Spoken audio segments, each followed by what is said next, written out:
The Kitáb-i-Aqdas, the Most Holy Book, Bahá'u'lláh. In the name of Him who is the supreme ruler over all that hath been, and all that is to be. The first duty prescribed by God for his servants is the recognition of Him who is the day-spring of his revelation and the fountain of his laws, who representeth the Godhead in both the kingdom of his cause and the world of creation. Whoso achieveth this duty hath attained unto all good, and whoso is deprived thereof hath gone astray, though he be the author of every righteous deed. It behoveth every one who reacheth this most sublime station, this summit of transcendent glory, to observe every ordinance of Him who is the desire of the world. These twin duties are inseparable. Neither is acceptable without the other. Thus hath it been decreed by Him who is the source of divine inspiration. They whom God hath endued with insight will readily recognize that the precepts laid down by God constitute the highest means for the maintenance of order in the world and the security of its peoples. He that turneth away from them is accounted among the abject and foolish. We verily have commanded you to refuse the dictates of your evil passions and corrupt desires, and not to transgress the bounds which the pen of the Most High hath fixed, for these are the breath of life unto all created things. The seas of divine wisdom and divine utterance have risen under the breath of the breeze of the All-Merciful. Hasten to drink your fill, O men of understanding. They that have violated the covenant of God by breaking his commandments, and have turned back on their heels, these have erred grievously in the sight of God, the All-Possessing, the Most High. O ye peoples of the world, know assuredly that my commandments are the lamps of my loving providence among my servants, and the keys of my mercy for my creatures. Thus hath it been sent down from the heaven of the will of your Lord, the Lord of revelation. Were any man to taste the sweetness of the words which the lips of the All-Merciful have willed to utter, he would, though the treasures of the earth be in his possession, renounce them, one and all, that he might vindicate the truth of even one of his commandments, shining above the day-spring of his bountiful care and loving kindness. Say, from my laws the sweet-smelling savour of my garment can be smelled, and by their aid the standards of victory will be planted upon the highest peaks. The tongue of my power hath from the heaven of my omnipotent glory addressed to my creation these words: Observe my commandments, for the love of my beauty. Happy is the lover that hath inhaled the divine fragrance of his best beloved from these words, laden with the perfume of a grace which no tongue can describe. By my life, he who hath drunk the choice wine of fairness from the hands of my bountiful favour will circle around my commandments that shine above the day-spring of my creation. Think not that we have revealed unto you a mere code of laws. Nay, rather, we have unsealed the choice wine with the fingers of might and power. To this beareth witness that which the pen of revelation hath revealed. Meditate upon this, O men of insight. We have enjoined obligatory prayer upon you, with 9 rakahs, to be offered at noon and in the morning and the evening unto God, the revealer of verses. We have relieved you of a greater number, as a command in the Book of God.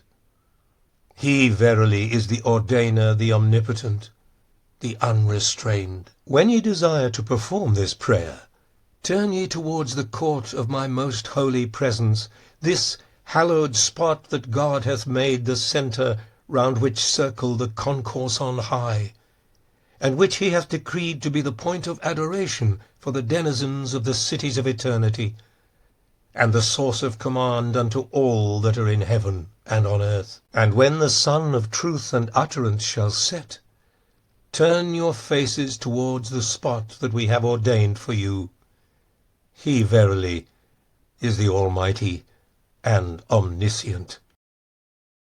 Everything that is hath come to be through his irresistible decree. Whenever my laws appear like the sun in the heaven of mine utterance, they must be faithfully obeyed by all, though my decree be such as to cause the heaven of every religion to be cleft asunder. He doeth what he pleaseth. He chooseth, and none may question his choice. Whatsoever he, the well-beloved, ordaineth, the same is verily beloved. To this he who is the Lord of all creation beareth me witness. Whoso hath inhaled the sweet fragrance of the All-Merciful, and recognized the source of this utterance, will welcome with his own eyes the shafts of the enemy, that he may establish the truth of the laws of God amongst men. Well is it with him that hath turned thereunto, and apprehended the meaning of his decisive decree. We have set forth the details of obligatory prayer in another tablet. Blessed is he who observeth that whereunto he hath been bidden by him who ruleth over all mankind. In the prayer for the dead, 6 specific passages have been sent down by God, the revealer of verses. Let one who is able to read recite that which hath been revealed to precede these passages. And as for him who is unable, God hath relieved him of this requirement. He, of a truth, is the mighty, the pardoner. Hair doth not invalidate your prayer, nor aught from which the spirit hath departed, such as bones and the like. Ye are free to wear the fur of the sable as ye would that of the beaver, the squirrel, and other animals. The prohibition of its use hath stemmed not from the Koran, but from the misconceptions of the divines. He verily is the all-glorious, the all-knowing. We have commanded you to pray and fast from the beginning of maturity. This is ordained by God your Lord, and the Lord of your forefathers. He hath exempted from this those who are weak from illness or age, as a bounty from his presence. And he is the forgiving, the generous. God hath granted you leave to prostrate yourselves on any surface that is clean, for we have removed in this regard the limitation that had been laid down in the book. God indeed hath knowledge of that whereof ye know naught. Let him that findeth no water for ablution repeat 5 times the words, In the name of God, the most pure, and then proceed to his devotions. Such is the command of the Lord of all worlds. In regions where the days and nights grow long, let times of prayer be gauged by clocks and other instruments that mark the passage of the hours. He verily is the expounder, the wise. We have absolved you from the requirement of performing the prayer of the signs.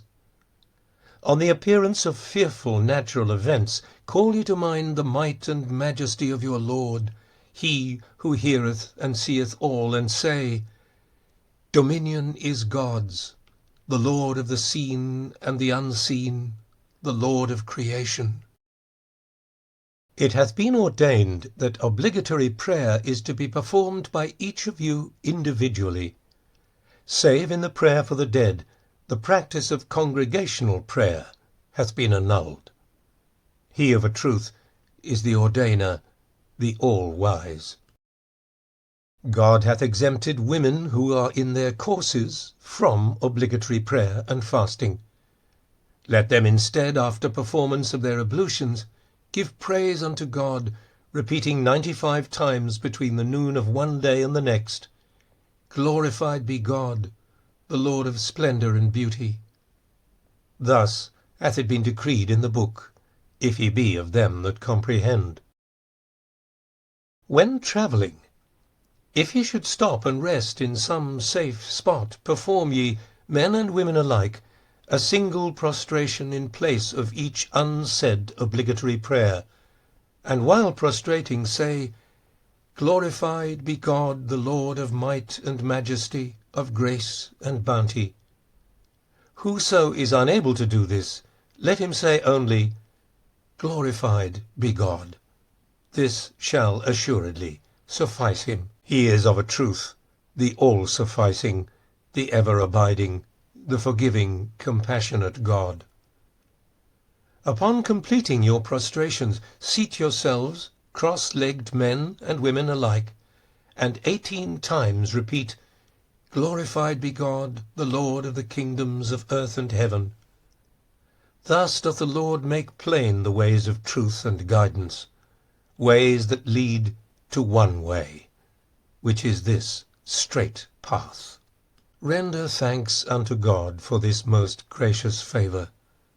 Offer praise unto him for this bounty that hath encompassed the heavens and the earth.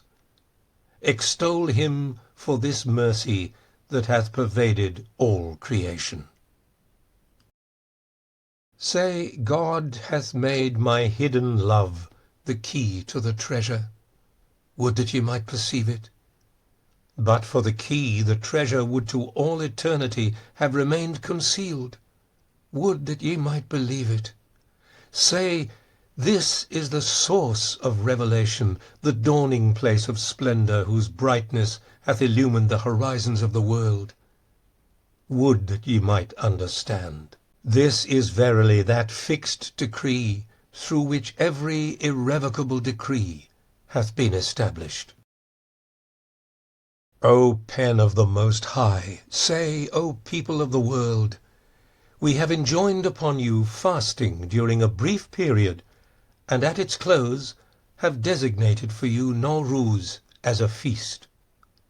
Thus hath the day star of utterance shone forth above the horizon of the book, as decreed by him who is the Lord of the beginning and the end. Let the days in excess of the months be placed before the month of fasting.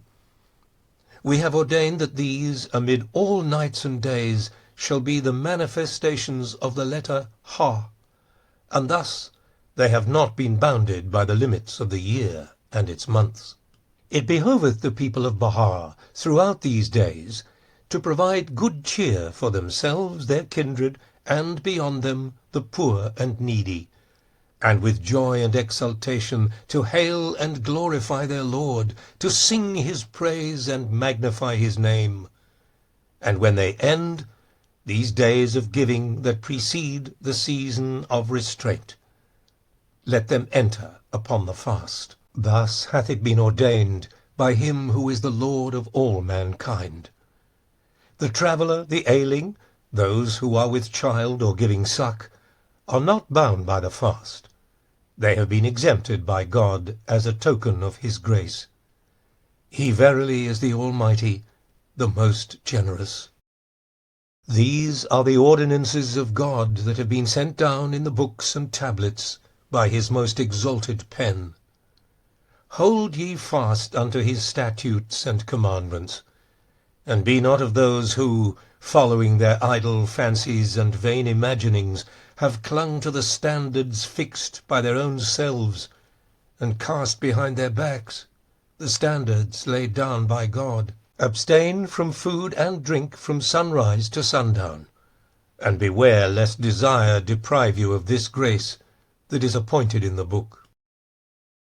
It hath been ordained that every believer in God, the Lord of judgment, shall each day, having washed his hands and then his face, seat himself, and turning unto God, repeat, Allahu Abha, 95 times.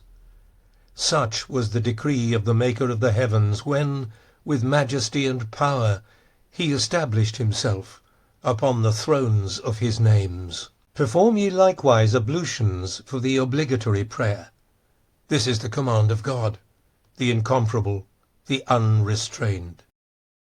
Ye have been forbidden to commit murder or adultery, or to engage in backbiting or calumny. Shun ye then what hath been prohibited in the holy books and tablets. We have divided inheritance into 7 categories. To the children we have allotted 9 parts, comprising 540 shares. To the wife, 8 parts, comprising 480 shares. To the father, 7 parts, comprising 420 shares. To the mother, 6 parts, comprising 360 shares. To the brothers, 5 parts, or 300 shares. To the sisters, 4 parts, or 240 shares. And to the teachers, 3 parts, or 180 shares. Such was the ordinance of my forerunner, he who extolleth my name in the night season and at the break of day. When we heard the clamour of the children as yet unborn, we doubled their share, and decreased those of the rest. He of a truth hath power to ordain whatsoever he desireth, and he doeth as he pleaseth, by virtue of his sovereign might. Should the deceased leave no offspring, their share shall revert to the house of justice, to be expended by the trustees of the All-Merciful on the orphaned and widowed, and on whatsoever will bring benefit to the generality of the people, that all may give thanks unto their Lord, the All-Gracious, the Pardoner. Should the deceased leave offspring, but none of the other categories of heirs that have been specified in the book, they shall receive 2/3 of the inheritance, and the remaining third shall revert to the house of justice.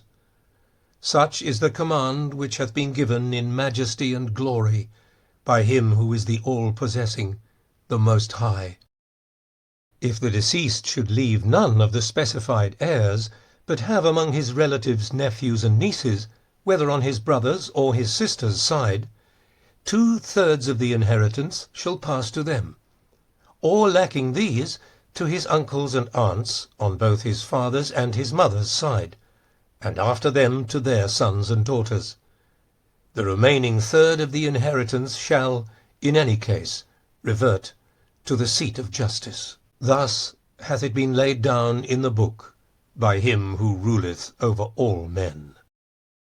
Should the deceased be survived by none of those whose names have been recorded by the pen of the Most High, his estate shall in its entirety revert to the aforementioned seat, that it may be expended on that which is prescribed by God. He verily is the ordainer, the omnipotent. We have assigned the residence and personal clothing of the deceased to the male, not female offspring, nor to the other heirs. He verily is the munificent, the all-bountiful. Should the son of the deceased have passed away in the days of his father and have left children, they will inherit their father's share, as prescribed in the Book of God. Divide ye their share amongst them, with perfect justice. Thus have the billows of the ocean of utterance surged, casting forth the pearls of the laws decreed by the Lord of all mankind. If the deceased should leave children who are under age, their share of the inheritance must be entrusted to a reliable individual or to a company, that it may be invested on their behalf in trade and business until they come of age. The trustee should be assigned a due share of the profit that hath accrued to it from being thus employed. Division of the estate should take place only after the Bahá'u'lláh has been paid, any debts have been settled, the expenses of the funeral and burial defrayed, and such provision made that the deceased may be carried to his resting place with dignity and honour. Thus hath it been ordained by him who is Lord of the beginning and the end. Say, this is that hidden knowledge which shall never change, since its beginning is with 9, the symbol that betokeneth the concealed and manifest, the inviolable and unapproachably exalted name. As for what we have appropriated to the children, this is a bounty conferred on them by God, that they may render thanks unto their Lord, the compassionate, the merciful. These verily are the laws of God. Transgress them not at the prompting of your base and selfish desires. Observe ye the injunctions laid upon you by him who is the dawning place of utterance. The sincere among his servants will regard the precepts set forth by God as the water of life to the followers of every faith, and the lamp of wisdom and loving providence to all the denizens of earth and heaven. The Lord hath ordained that in every city a house of justice be established, wherein shall gather counsellors to the number of Baha', and should it exceed this number, it doth not matter. They should consider themselves as entering the court of the presence of God, the exalted, the Most High, and as beholding him who is the unseen. It behoveth them to be the trusted ones of the merciful among men, and to regard themselves as the guardians appointed of God for all that dwell on earth. It is incumbent upon them to take counsel together, and to have regard for the interests of the servants of God for his sake, even as they regard their own interests, and to choose that which is meet and seemly. Thus hath the Lord your God commanded you. Beware lest ye put away that which is clearly revealed in his tablet. Fear God, O ye that perceive. O people of the world, build ye houses of worship throughout the lands, in the name of him who is the Lord of all religions. Make them as perfect as is possible in the world of being, and adorn them with that which befitteth them, not with images and effigies. Then with radiance and joy celebrate therein the praise of your Lord, the most compassionate. Verily by his remembrance the eye is cheered, and the heart is filled with light. The Lord hath ordained that those of you who are able shall make pilgrimage to the sacred house, and from this he hath exempted women as a mercy on his part. He of a truth is the all-bountiful, the most generous. O people of Baha', it is incumbent upon each one of you to engage in some occupation, such as a craft, a trade, or the like. We have exalted your engagement in such work to the rank of worship of the one true God. Reflect, O people, on the grace and blessings of your Lord, and yield him thanks at eventide and dawn. Waste not your hours in idleness and sloth, but occupy yourselves with what will profit you and others. Thus hath it been decreed in this tablet, from whose horizon hath shone the day-star of wisdom and utterance. The most despised of men in the sight of God are they who sit and beg. Hold ye fast unto the cord of means, and place your trust in God, the provider of all means. The kissing of hands hath been forbidden in the book. This practice is prohibited by God, the Lord of glory and command. To none is it permitted to seek absolution from another soul. Let repentance be between yourselves and God. He verily is the pardoner, the bounteous, the gracious, the one who absolveth the repentant. O ye servants of the merciful one, arise to serve the cause of God in such wise that the cares and sorrows caused by them that have disbelieved in the day-spring of the signs of God may not afflict you. At the time when the promise was fulfilled, and the promised one made manifest, differences have appeared amongst the kindreds of the earth, and each people hath followed its own fancy and idle imaginings. Amongst the people is he who seateth himself amid the sandals by the door, whilst coveting in his heart the seat of honour. Say, what manner of man art thou, O vain and heedless one, who wouldst appear as other than thou art?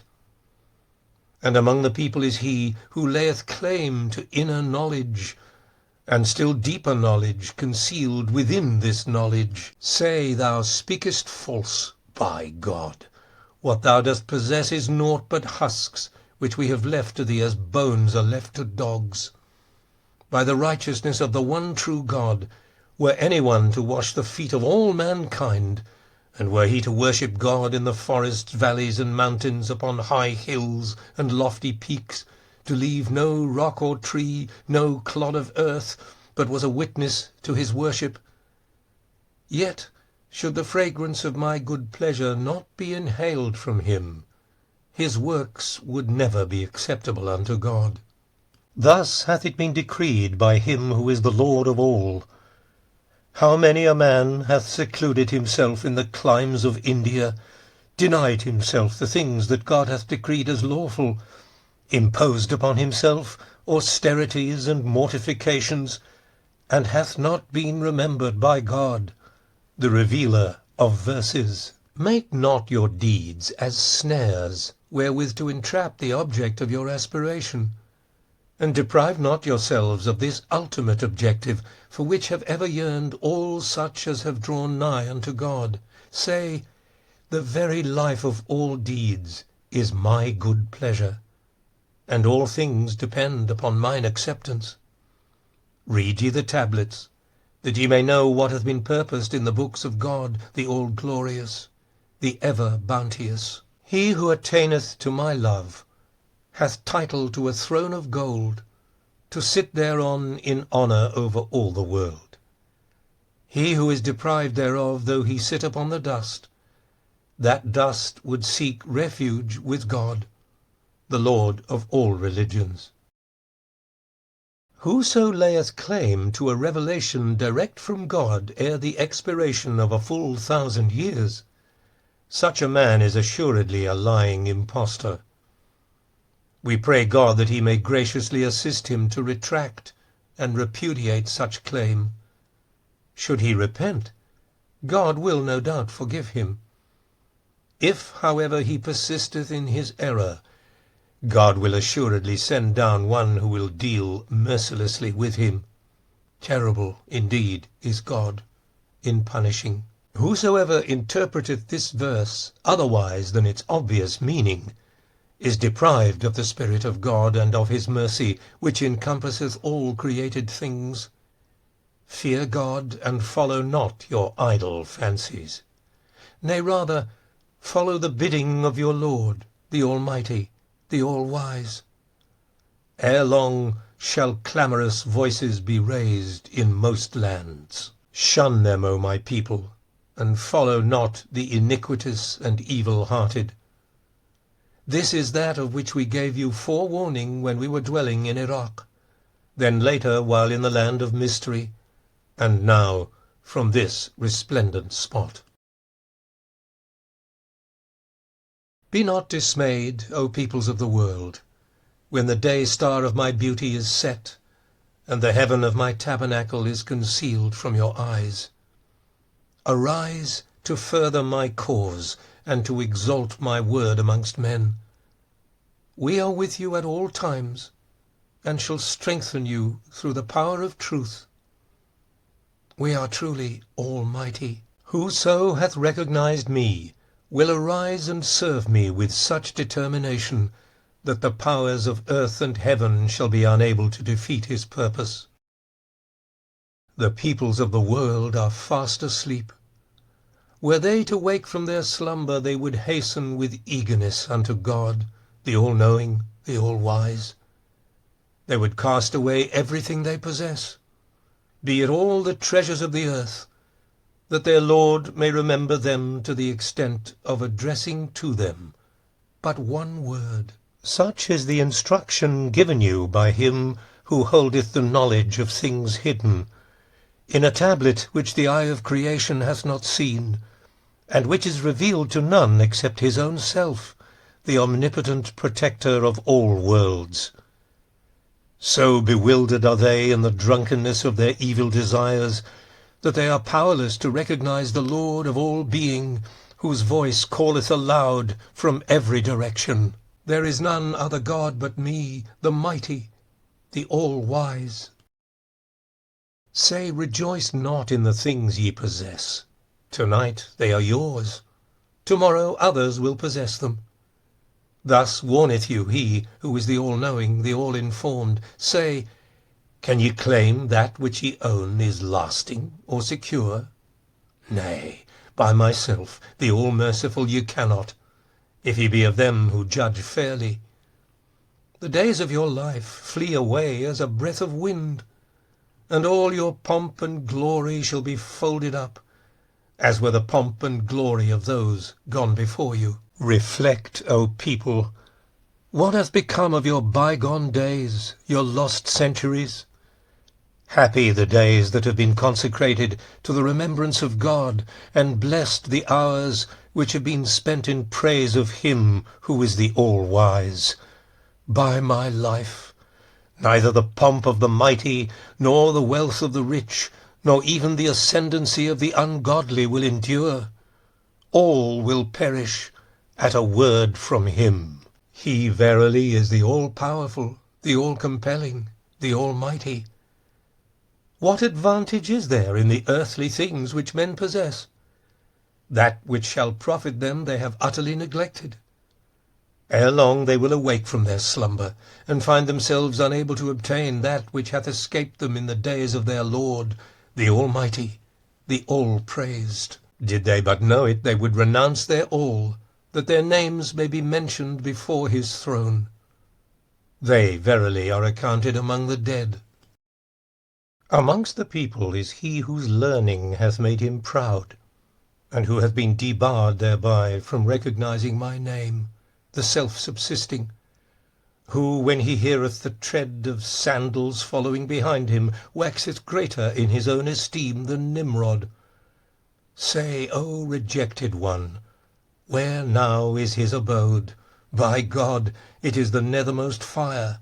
Say, O concourse of divines, hear ye not the shrill voice of my most exalted pen? See ye not this sun that shineth in refulgent splendour above the all-glorious horizon? For how long will ye worship the idols of your evil passions? Forsake your vain imaginings, and turn yourselves unto God, your everlasting Lord. Endowments dedicated to charity revert to God, the revealer of signs. None hath the right to dispose of them without leave from him who is the dawning place of revelation. After him this authority shall pass to the Ahsan, and after them to the house of justice, should it be established in the world by then, that they may use these endowments for the benefit of the places which have been exalted in this cause, and for whatsoever hath been enjoined upon them by him who is the God of might and power. Otherwise the endowments shall revert to the people of Baha', who speak not except by his leave, and judge not save in accordance with what God hath decreed in this tablet. Lo, they are the champions of victory betwixt heaven and earth, that they may use them in the manner that hath been laid down in the book by God, the mighty, the bountiful. Lament not in your hours of trial, neither rejoice therein. Seek ye the middle way, which is the remembrance of me in your afflictions, and the reflection over that which may befall you in future. Thus informeth you he who is the omniscient, he who is aware. Shave not your heads. God hath adorned them with hair, and in this there are signs from the Lord of creation to those who reflect upon the requirements of nature. He verily is the God of strength and wisdom. Notwithstanding, it is not seemly to let the hair pass beyond the limit of the ears.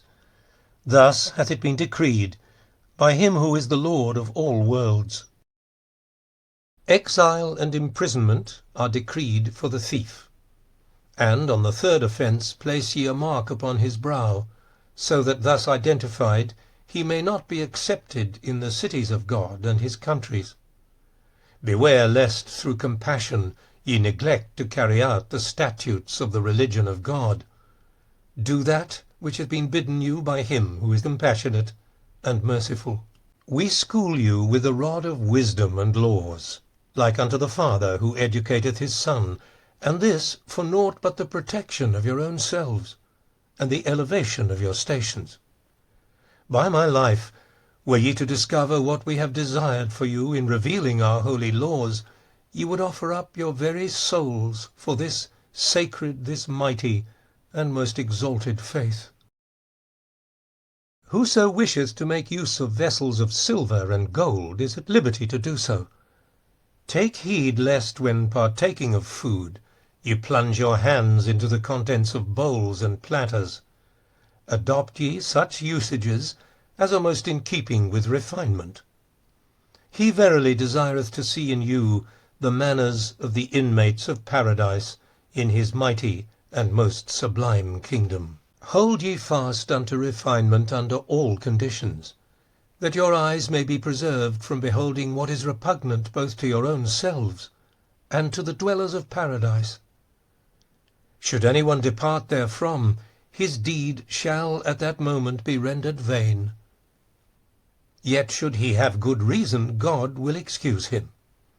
He in truth is the gracious, the most bountiful. He who is the dawning place of God's cause hath no partner in the most great infallibility.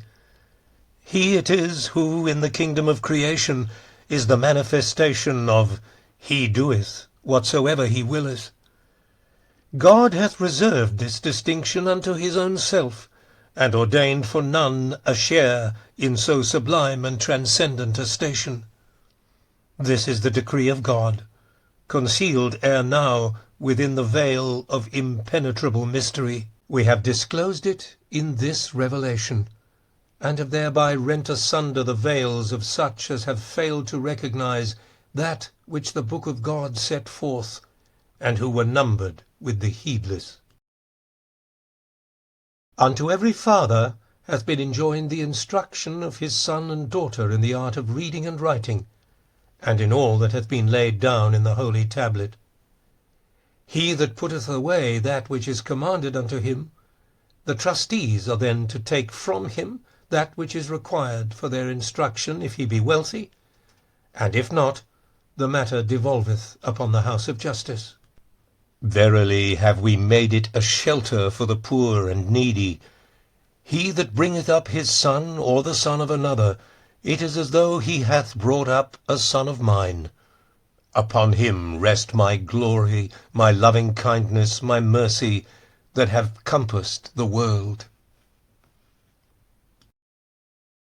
God hath imposed a fine on every adulterer and adulteress, to be paid to the house of justice. 9 mithqals of gold, to be doubled if they should repeat the offence. Such is the penalty which he who is the Lord of names hath assigned them in this world, and in the worlds to come he hath ordained for them a humiliating torment. Should any one be afflicted by a sin, it behoveth him to repent thereof, and return unto his Lord. He verily granteth forgiveness unto whomsoever he willeth, and none may question that which it pleaseth him to ordain. He is in truth the ever-forgiving, the Almighty, the all-praised. Beware lest ye be hindered by the veils of glory from partaking of the crystal waters of this living fountain. Seize ye the chalice of salvation at this dawn-tide, in the name of him who causeth the day to break, and drink your fill in praise of him who is the all-glorious, the incomparable. We have made it lawful for you to listen to music and singing. Take heed, however, lest listening thereto should cause you to overstep the bounds of propriety and dignity. Let your joy be the joy born of my most great name, a name that bringeth rapture to the heart, and filleth with ecstasy the minds of all who have drawn nigh unto God. We verily have made music as a ladder for your souls, a means whereby they may be lifted up unto the realm on high. Make it not, therefore, as wings to self and passion. Truly we are loath to see you numbered with the foolish. We have decreed that a third part of all fines shall go to the seat of justice, and we admonish its men to observe pure justice, that they may expend what is thus accumulated for such purposes as have been enjoined upon them by him who is the all-knowing, the all-wise. O ye men of justice, be ye in the realm of God shepherds unto his sheep, and guard them from the ravening wolves that have appeared in disguise, even as you would guard your own sons. Thus exhorteth you the Counselor, the faithful. Should differences arise amongst you over any matter, refer it to God while the sun still shineth above the horizon of this heaven, and when it hath set, refer ye to whatsoever hath been sent down by him. This verily is sufficient unto the peoples of the world. Say, let not your hearts be perturbed, O people, when the glory of my presence is withdrawn, and the ocean of my utterance is stilled. In my presence amongst you there is a wisdom, and in my absence there is yet another, inscrutable to all but God, the incomparable, the all-knowing. Verily we behold you from our realm of glory, and will aid whosoever will arise for the triumph of our cause, with the hosts of the concourse on high, and a company of our favoured angels. O peoples of the earth, God, the eternal truth, is my witness, that streams of fresh and soft-flowing waters have gushed from the rocks, through the sweetness of the words uttered by your Lord, the unconstrained. And still ye slumber. Cast away that which ye possess, and on the wings of detachment soar beyond all created things. Thus biddeth you the Lord of creation, the movement of whose pen hath revolutionized the soul of mankind. Know ye from what heights your Lord, the all-glorious, is calling? Think ye that he have recognized the pen wherewith your Lord, the Lord of all names, commandeth you? Nay, by my life, did ye but know it, ye would renounce the world, and would hasten with your whole hearts to the presence of the well-beloved. Your spirits would be so transported by his word as to throw into commotion the greater world. How much more this small and petty one? Thus have the showers of my bounty been poured down from the heaven of my loving kindness, as a token of my grace, that ye may be of the thankful. The penalties for wounding or striking a person depend upon the severity of the injury. For each degree the Lord of judgment hath prescribed a certain indemnity. He is in truth the ordainer, the mighty, the most exalted. We shall, if it be our will, set forth these payments in their just degrees. This is a promise on our part, and he verily is the keeper of his pledge, the knower of all things.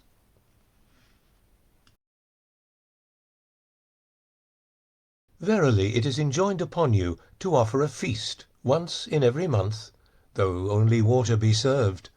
For God hath purposed to bind hearts together, albeit through both earthly and heavenly means.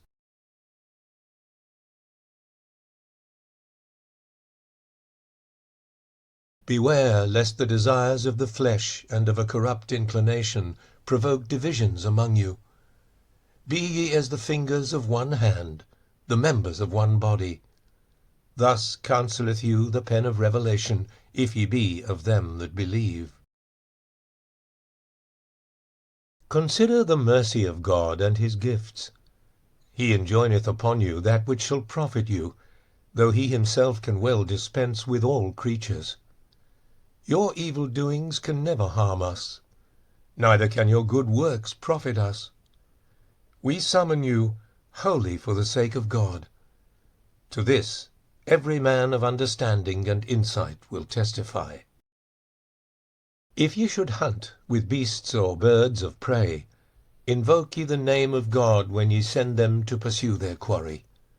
For then whatever they catch shall be lawful unto you, even should ye find it to have died. He verily is the omniscient, the all-informed. Take heed, however, that ye hunt not to excess. Tread ye the path of justice and equity in all things. Thus biddeth you he who is the dawning place of revelation. Would that ye might comprehend. God hath bidden you to show forth kindliness towards my kindred, but he hath granted them no right to the property of others. He verily is self-sufficient, above any need of his creatures. Should anyone intentionally destroy a house by fire, him also shall ye burn. Should anyone deliberately take another's life, him also shall ye put to death. Take ye hold of the precepts of God with all your strength and power, and abandon the ways of the ignorant. Should ye condemn the arsonist and the murderer to life imprisonment, it would be permissible according to the provisions of the book. He verily hath power to ordain whatsoever he pleaseth. God hath prescribed matrimony unto you. Beware that ye take not unto yourselves more wives than two. Whoso contenteth himself with a single partner from among the maidservants of God, both he and she shall live in tranquillity. And he who would take into his service a maid may do so with propriety. Such is the ordinance which in truth and justice hath been recorded by the pen of revelation. Enter into wedlock, O people, that ye may bring forth one who will make mention of me amid my servants. This is my bidding unto you. Hold fast to it as an assistance to yourselves. O people of the world, follow not the promptings of the self, for it summoneth insistently to wickedness and lust. Follow rather him who is the possessor of all created things, who biddeth you to show forth piety and manifest the fear of God. He verily is independent of all his creatures. Take heed not to stir up mischief in the land after it hath been set in order. Whoso acteth in this way is not of us, and we are quit of him. Such is the command which hath, through the power of truth, been made manifest from the heaven of revelation. It hath been laid down in the Bayan that marriage is dependent upon the consent of both parties. Desiring to establish love, unity, and harmony amidst our servants, we have conditioned it, once the couple's wish is known, upon the permission of their parents, lest enmity and rancour should arise amongst them. And in this we have yet other purposes. Thus hath our commandment been ordained. No marriage may be contracted without payment of a dowry, which hath been fixed for city dwellers at 19 mithqals of pure gold, and for village dwellers at the same amount in silver. Whoso wisheth to increase this sum, it is forbidden him to exceed the limit of 95 mithqals. Thus hath the command been writ in majesty and power. If he content himself, however, with a payment of the lowest level, it shall be better for him, according to the book. God verily enricheth whomsoever he willeth, through both heavenly and earthly means, and he in truth hath power over all things. It hath been decreed by God that should any one of his servants intend to travel, he must fix for his wife a time when he will return home. If he return by the promised time, he will have obeyed the bidding of his Lord, and shall be numbered by the pen of his behest among the righteous. Otherwise, if there be good reason for delay, he must inform his wife, and make the utmost endeavour to return to her. Should neither of these eventualities occur, it behoveth her to wait for a period of 9 months, after which there is no impediment to her taking another husband. But should she wait longer, God verily loveth those women and men who show forth patience. Obey ye my commandments, and follow not the ungodly, they who have been reckoned as sinners in God's holy tablet. If, during the period of her waiting, word should reach her from her husband, she should choose the course that is praiseworthy. He of a truth desireth that his servants and his handmaids should be at peace with one another. Take heed lest ye do aught that may provoke intransigence amongst you. Thus hath the decree been fixed, and the promise come to pass. If, however, news should reach her of her husband's death or murder, and be confirmed by general report, or by the testimony of 2 just witnesses, it behoveth her to remain single. Then, upon completion of the fixed number of months, she is free to adopt the course of her choosing. Such is the bidding of him who is mighty and powerful in his command. Should resentment or antipathy arise between husband and wife, he is not to divorce her, but to bide in patience throughout the course of 1 whole year, that perchance the fragrance of affection may be renewed between them. If, upon the completion of this period, their love hath not returned, it is permissible for divorce to take place. God's wisdom verily hath encompassed all things. The Lord hath prohibited, in a tablet inscribed by the pen of his command, the practice to which ye formerly had recourse, when thrice ye had divorced a woman. This he hath done as a favour on his part, that ye may be accounted among the thankful. He who hath divorced his wife may choose, upon the passing of each month, to remarry her when there is mutual affection and consent, so long as she hath not taken another husband. Should she have wed again, then, by this other union, the separation is confirmed, and the matter is concluded, unless clearly her circumstances change. Thus hath the decree been inscribed with majesty in this glorious tablet, by him who is the dawning place of beauty. If the wife accompany her husband on a journey, and differences arise between them on the way, he is required to provide her with her expenses for 1 whole year, and either to return her whence she came, or to entrust her, together with the necessaries for her journey, to a dependable person who is to escort her home. Thy Lord verily ordaineth as he pleaseth, by virtue of a sovereignty that overshadoweth the peoples of the earth.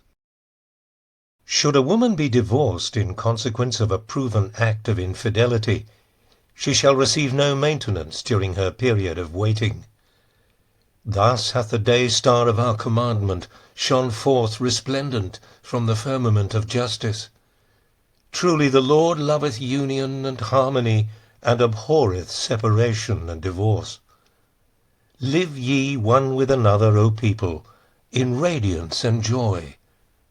By my life, all that are on earth shall pass away, while good deeds alone shall endure. To the truth of my words God doth himself bear witness. Compose your differences, O my servants. Then heed ye the admonition of our pen of glory, and follow not the arrogant and wayward. Take heed lest the world beguile you, as it beguiled the people who went before you. Observe ye the statutes and precepts of your Lord, and walk ye in this way, which hath been laid out before you in righteousness and truth. They who eschew iniquity and error, who adhere to virtue, are, in the sight of the one true God, among the choicest of his creatures. Their names are extolled by the concourse of the realms above, and by those who dwell in this tabernacle which hath been raised in the name of God. It is forbidden you to trade in slaves, be they men or women.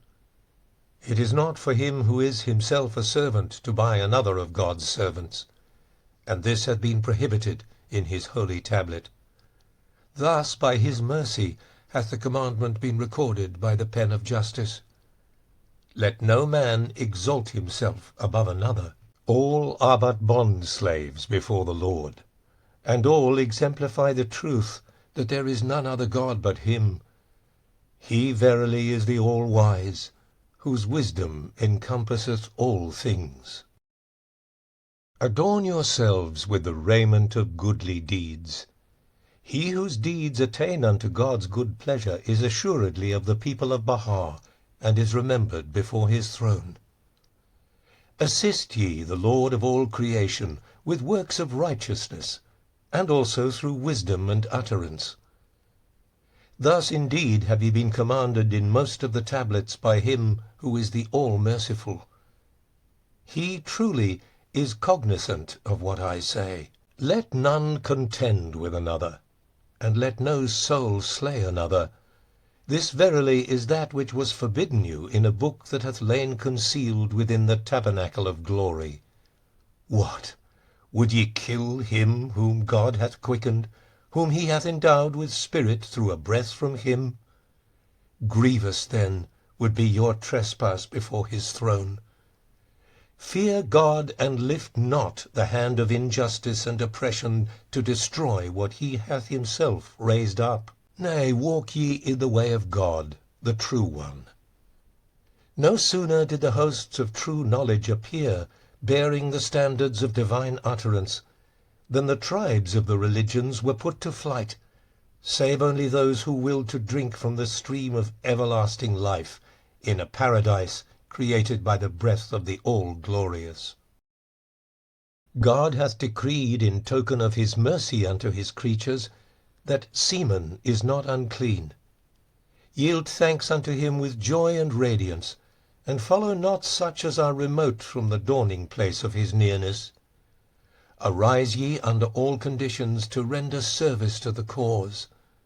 For God will assuredly assist you through the power of his sovereignty which overshadoweth the worlds. Cleave ye unto the cord of refinement with such tenacity as to allow no trace of dirt to be seen upon your garments. Such is the injunction of one who is sanctified above all refinement. Whoso falleth short of this standard with good reason shall incur no blame. God, verily, is the forgiving, the merciful. Wash ye every soiled thing with water that hath undergone no alteration in any one of the three respects. Take heed not to use water that hath been altered through exposure to the air or to some other agent. Be ye the very essence of cleanliness amongst mankind. This truly is what your Lord, the incomparable, the all-wise, desireth for you. God hath likewise, as a bounty from his presence, abolished the concept of uncleanness, whereby divers things and peoples have been held to be impure. He of a certainty is the ever-forgiving, the most generous. Verily all created things were immersed in the sea of purification when, on that first day of Rezvan, we shed upon the whole of creation the splendors of our most excellent names and our most exalted attributes. This verily is a token of my loving providence, which hath encompassed all the worlds. Consort ye then with the followers of all religions, and proclaim ye the cause of your Lord the most compassionate. This is the very crown of deeds, if ye be of them who understand. God hath enjoined upon you to observe the utmost cleanliness, to the extent of washing what is soiled with dust, let alone with hardened dirt and similar defilement. Fear him, and be of those who are pure. Should the garb of any one be visibly sullied, his prayers shall not ascend to God, and the celestial concourse will turn away from him. Make use of rosewater, and of pure perfume. This indeed is that which God hath loved from the beginning that hath no beginning, in order that there may be diffused from you what your Lord, the incomparable, the all-wise, desireth. God hath relieved you of the ordinance laid down in the Bayan concerning the destruction of books. We have permitted you to read such sciences as are profitable unto you, not such as end in idle disputation. Better is this for you, if ye be of them that comprehend. O kings of the earth, he who is the sovereign Lord of all is come. The kingdom is God's, the omnipotent protector, the self-subsisting. Worship none but God, and with radiant hearts lift up your faces unto your Lord, the Lord of all names. This is a revelation to which whatever ye possess can never be compared. Could ye but know it. We see you rejoicing in that which ye have amassed for others, and shutting out yourselves from the worlds which naught except my guarded tablet can reckon. The treasures ye have laid up have drawn you far away from your ultimate objective.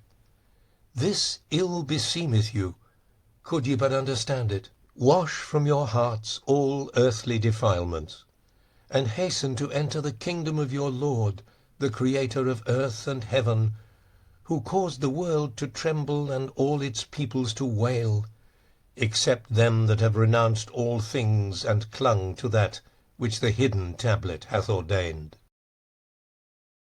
This is the day in which he who held converse with God hath attained the light of the Ancient of Days, and quaffed the pure waters of reunion from this cup that hath caused the seas to swell. Say by the one true God, Sinai is circling round the day spring of revelation, while from the heights of the kingdom the voice of the Spirit of God is heard, proclaiming, Bestir yourselves, ye proud ones of the earth, and hasten ye unto him. Carmel hath in this day hastened in longing adoration to attain his court, whilst from the heart of Zion there cometh the cry, The promise is fulfilled. That which had been announced in the holy writ of God, the most exalted, the Almighty, the best beloved, is made manifest. O kings of the earth, the most great law hath been revealed in this spot, this scene of transcendent splendor. Every hidden thing hath been brought to light by virtue of the will of the supreme ordainer, he who hath ushered in the last hour, through whom the moon hath been cleft, and every irrevocable decree expounded. Ye are but vassals, O kings of the earth. He who is the King of kings hath appeared, arrayed in his most wondrous glory, and is summoning you unto himself, the help in peril, the self-subsisting. Take heed lest pride deter you from recognizing the source of revelation, lest the things of this world shut you out as by a veil from him who is the Creator of heaven. Arise and serve him who is the desire of all nations, who hath created you through a word from him, and ordained you to be for all time the emblems of his sovereignty. By the righteousness of God, it is not our wish to lay hands on your kingdoms. Our mission is to seize and possess the hearts of men. Upon them the eyes of Baha are fastened. To this testifieth the kingdom of names, could ye but comprehend it. Whoso followeth his Lord will renounce the world and all that is therein. How much greater, then, must be the detachment of him who holdeth so august a station? Forsake your palaces, and haste ye to gain admittance into his kingdom. This indeed will profit you, both in this world and in the next. To this testifieth the Lord of the realm on high, did ye but know it. How great the blessedness that awaiteth the king who will arise to aid my cause in my kingdom, who will detach himself from all else but me. Such a king is numbered with the companions of the crimson ark, the ark which God hath prepared for the people of Baha. All must glorify his name, must reverence his station, and aid him to unlock the cities with the keys of my name, the omnipotent protector of all that inhabit the visible and invisible kingdoms. Such a king is the very eye of mankind, the luminous ornament on the brow of creation, the fountainhead of blessings unto the whole world. Offer up, O people of Baha, your substance, nay, your very lives, for his assistance. O Emperor of Austria, he who is the day-spring of God's light dwelt in the prison of Acre at the time when thou didst set forth to visit the Aqsa mosque. Thou passed him by, and inquired not about him by whom every house is exalted, and every lofty gate unlocked. We verily made it a place whereunto the world should turn, that they might remember me. And yet thou hast rejected him who is the object of this remembrance when he appeared with the kingdom of God, thy Lord, and the Lord of the worlds. We have been with thee at all times, and found thee clinging unto the branch, and heedless of the root. Thy Lord verily is a witness unto what I say.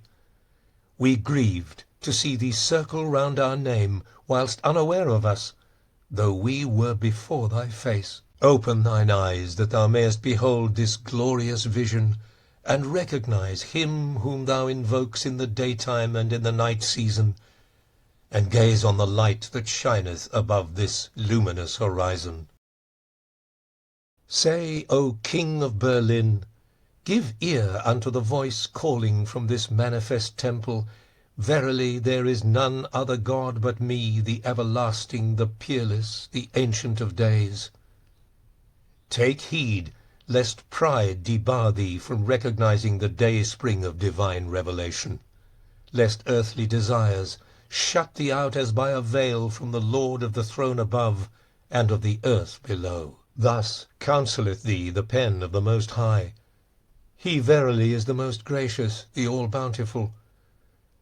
Do thou remember the one whose power transcended thy power, and whose station excelled thy station? Where is he? Whither are gone the things he possessed? Take warning, and be not of them that are fast asleep.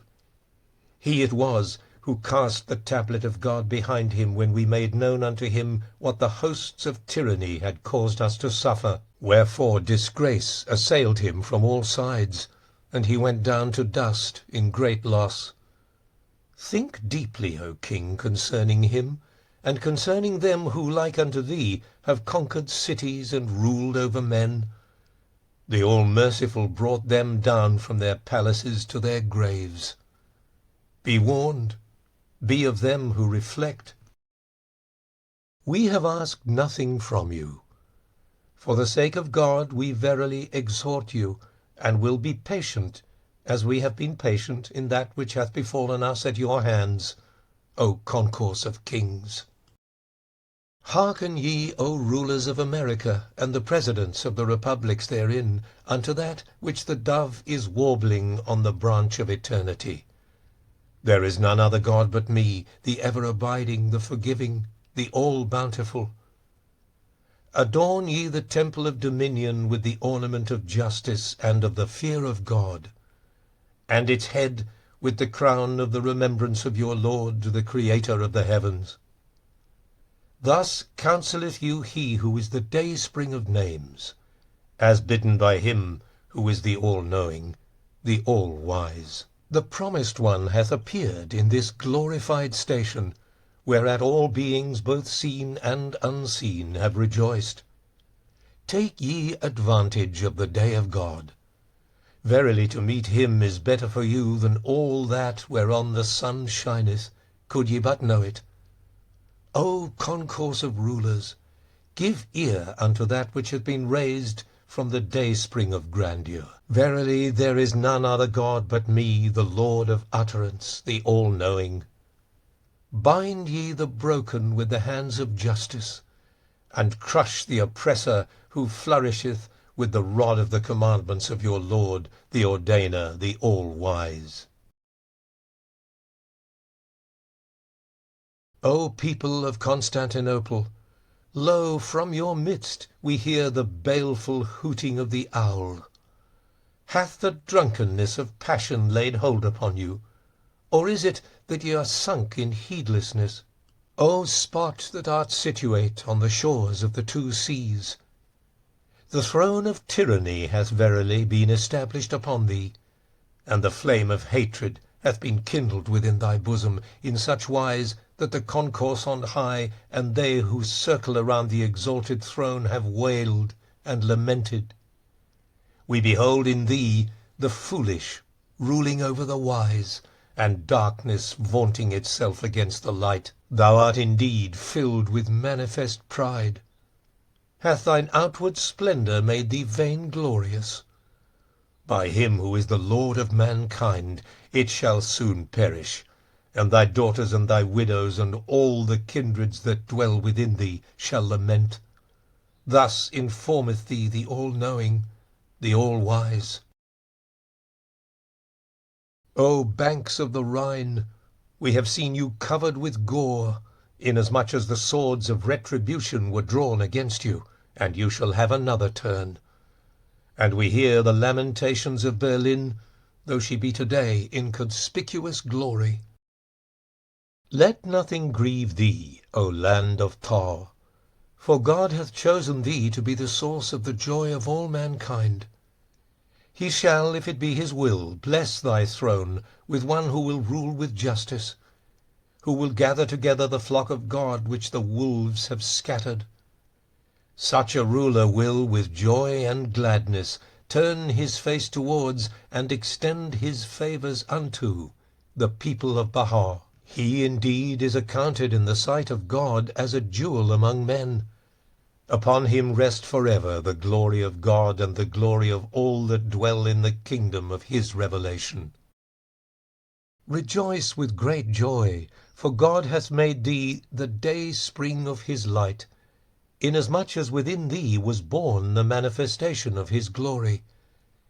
Be thou glad for this name that hath been conferred upon thee, a name through which the day-star of grace hath shed its splendour, through which both earth and heaven have been illumined. Ere long will the state of affairs within thee be changed, and the reins of power fall into the hands of the people. Verily thy Lord is the all-knowing.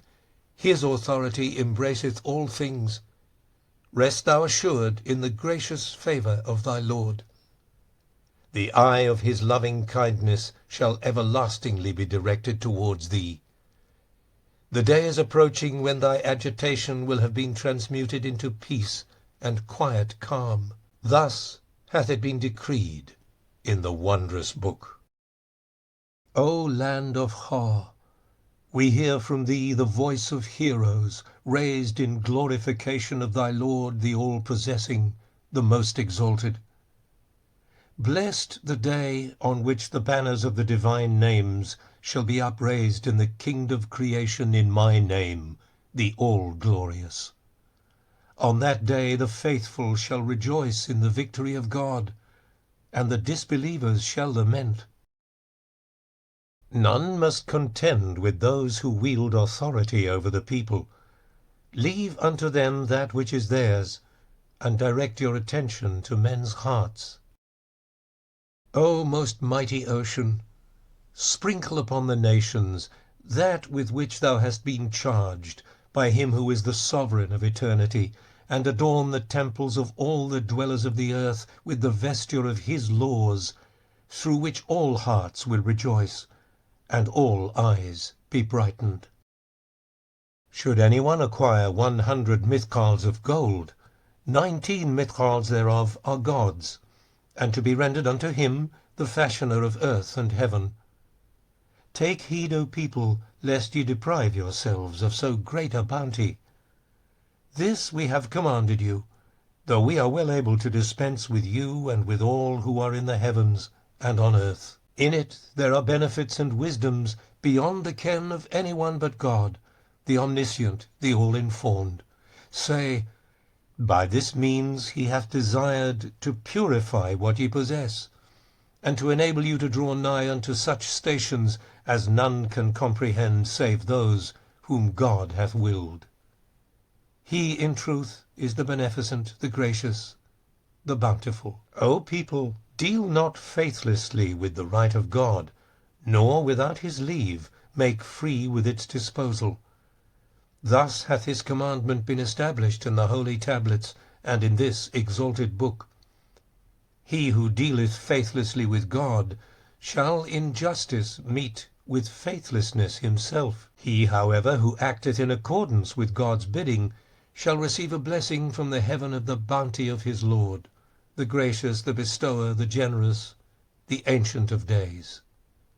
He verily hath willed for you that which is yet beyond your knowledge, but which shall be known to you when, after this fleeting life, your souls soar heavenwards, and the trappings of your earthly joys are folded up. Thus admonisheth you he in whose possession is the guarded tablet. Various petitions have come before our throne from the believers concerning laws from God, the Lord of the seen and the unseen, the Lord of all worlds. We have in consequence revealed this holy tablet, and arrayed it with the mantle of his law, that haply the people may keep the commandments of their Lord. Similar requests had been made of us over several previous years, but we had in our wisdom withheld our pen until in recent days letters arrived from a number of the friends, and we have therefore responded through the power of truth with that which shall quicken the hearts of men. Say, O leaders of religion, weigh not the Book of God with such standards and sciences as are current amongst you, for the book itself is the unerring balance established amongst men. In this most perfect balance, whatsoever the peoples and kindreds of the earth possess must be weighed, while the measure of its weight should be tested according to its own standard. Did ye but know it! The eye of my loving kindness weepeth sore over you, inasmuch as ye have failed to recognize the one upon whom ye have been calling in the daytime and in the night season, at even and at morn. Advance, O people, with snow-white faces and radiant hearts, unto the blessed and crimson spot, wherein the Sadratul Muntaha is calling, Verily there is none other God beside me, the omnipotent protector, the self-subsisting. O ye leaders of religion, who is the man amongst you that can rival me in vision or insight? Where is he to be found that dareth to claim to be my equal in utterance or wisdom? No, by my Lord, the all-merciful, all on the earth shall pass away, and this is the face of your Lord, the Almighty, the well-beloved. We have decreed, O people, that the highest and last end of all learning be the recognition of him who is the object of all knowledge. And yet, behold how ye have allowed your learning to shut you out as by a veil from him who is the dayspring of this light, through whom every hidden thing has been revealed. Could ye but discover the source whence the splendor of this utterance is diffused, you would cast away the peoples of the world and all that they possess, and would draw nigh unto this most blessed seat of glory. Say, this verily is the heaven in which the mother book is treasured, could ye but comprehend it. He it is who hath caused the rock to shout and the burning bush to lift up its voice upon the mount rising above the Holy Land, and proclaim, The kingdom is God's, the sovereign Lord of all, the all-powerful, the loving. We have not entered any school, nor read any of your dissertations. Incline your ears to the words of this unlettered one, wherewith he summoneth you unto God, the ever-abiding. Better is this for you than all the treasures of the earth, could ye but comprehend it. Whoso interpreteth what hath been sent down from the heaven of revelation, and altereth its evident meaning, he verily is of them that have perverted the sublime word of God, and is of the lost ones in the lucid book. It hath been enjoined upon you to pare your nails, to bathe yourselves each week in water that covereth your bodies, and to clean yourselves with whatsoever ye have formerly employed. Take heed lest, through negligence, ye fail to observe that which hath been prescribed unto you by him who is the incomparable, the gracious. Immerse yourselves in clean water. It is not permissible to bathe yourselves in water that hath already been used. See that ye approach not the public pools of Persian baths. Whoso maketh his way toward such baths will smell their fetid odour ere he entereth therein.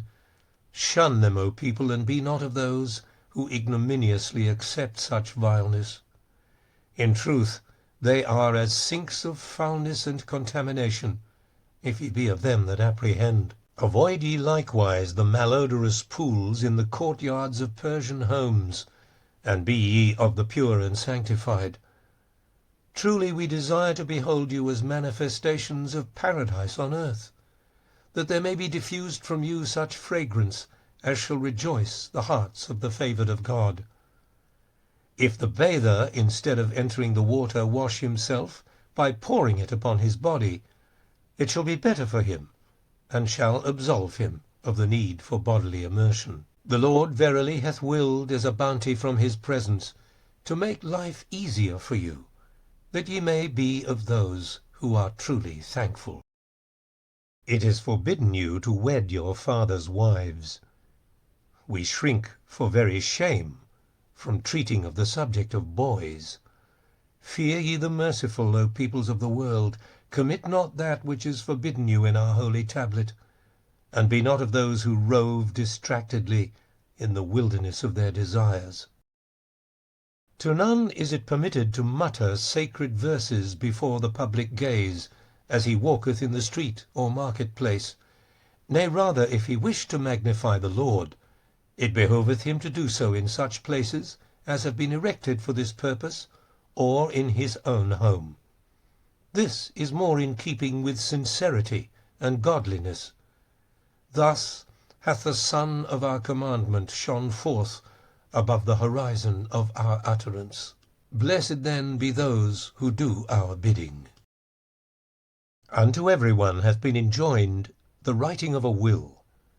The testator should head this document with the adornment of the most great name, bear witness therein unto the oneness of God in the dayspring of his revelation, and make mention, as he may wish, of that which is praiseworthy, so that it may be a testimony for him in the kingdoms of revelation and creation, and a treasure with his Lord, the supreme protector, the faithful. All feasts have attained their consummation in the two most great festivals, and in the two other festivals that fall on the twin days, the first of the most great festivals being those days whereon the all-merciful shed upon the whole of creation the effulgent glory of his most excellent names and his most exalted attributes, and the second being that day on which we raised up the one who announced unto mankind the glad tidings of this name, through which the dead have been resurrected, and all who are in the heavens and on earth have been gathered together. Thus hath it been decreed by him who is the ordainer, the omniscient. Happy the one who entereth upon the first day of the month of Baha', the day which God hath consecrated to this great name. And blessed be he who evidenceth on this day the bounties that God hath bestowed upon him. He verily is of those who show forth thanks to God through actions, betokening the Lord's munificence, which hath encompassed all the worlds. Say, this day verily is the crown of all the months, and the source thereof, the day on which the breath of life is wafted over all created things. Great is the blessedness of him who greeteth it with radiance and joy. We testify that he is in truth among those who are blissful. Say, the most great festival is indeed the King of festivals. Call ye to mind, O people, the bounty which God hath conferred upon you. Ye were sunk in slumber, and lo, he aroused you by the reviving breezes of his revelation, and made known unto you his manifest and undeviating path. Resort ye in times of sickness to competent physicians. We have not set aside the use of material means. Rather have we confirmed it through this pen, which God hath made to be the dawning place of his shining and glorious cause. God had formerly laid upon each one of the believers the duty of offering before our throne priceless gifts from among his possessions. Now, in token of our gracious favour, we have absolved them of this obligation. He of a truth is the most generous, the all-bountiful.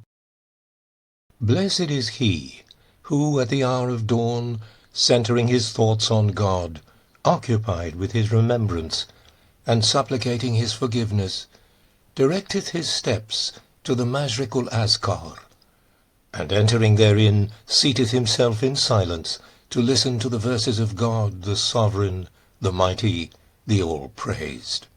Say, the Mashriq-ul-Azkar is each and every building which hath been erected in cities and villages for the celebration of my praise.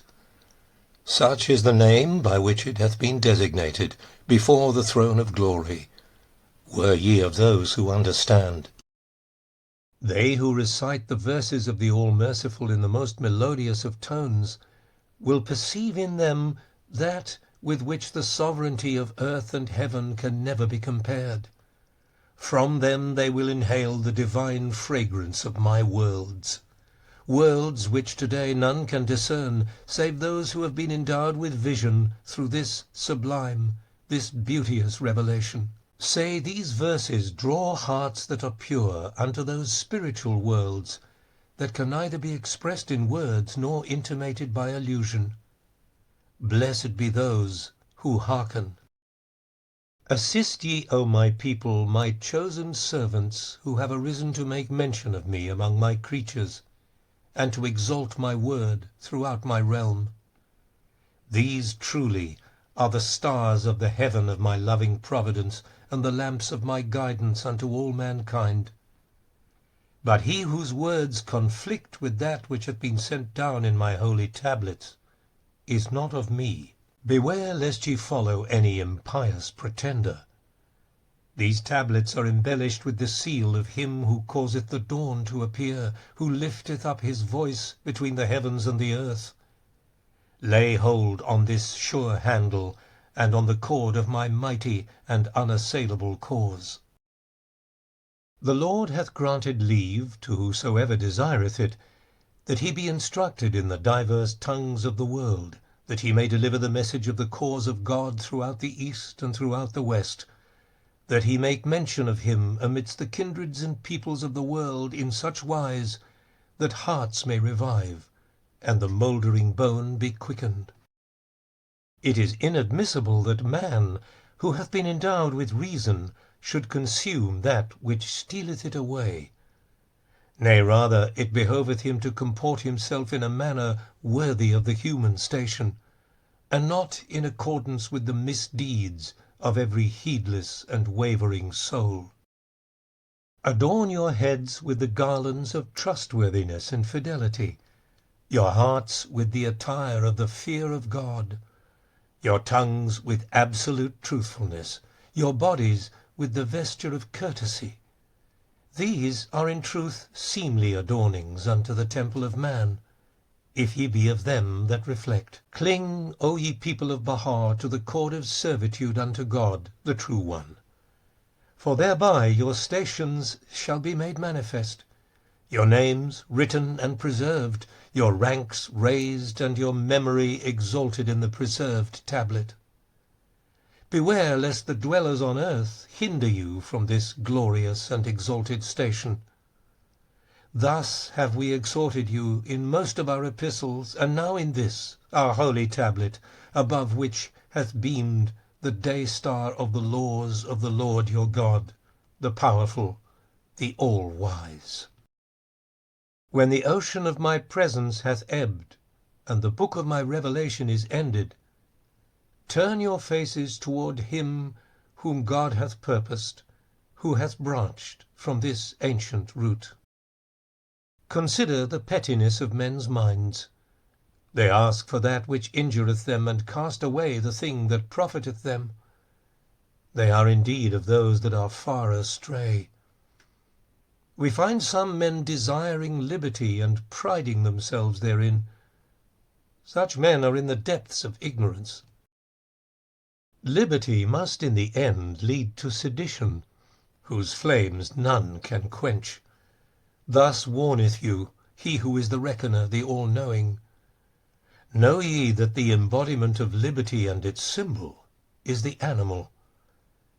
That which beseemeth man is submission unto such restraints as will protect him from his own ignorance, and guard him against the harm of the mischief-maker. Liberty causeth man to overstep the bounds of propriety, and to infringe on the dignity of his station. It debaseth him to the level of extreme depravity and wickedness. Regard men as a flock of sheep that need a shepherd for their protection. This verily is the truth, the certain truth. We approve of liberty in certain circumstances, and refuse to sanction it in others. We verily are the all-knowing. Say, true liberty consisteth in man's submission unto my commandments, little as ye know it. Were men to observe that which we have sent down unto them from the heaven of revelation, they would of a certainty attain unto perfect liberty. Happy is the man that hath apprehended the purpose of God in whatever he hath revealed from the heaven of his will that pervadeth all created things.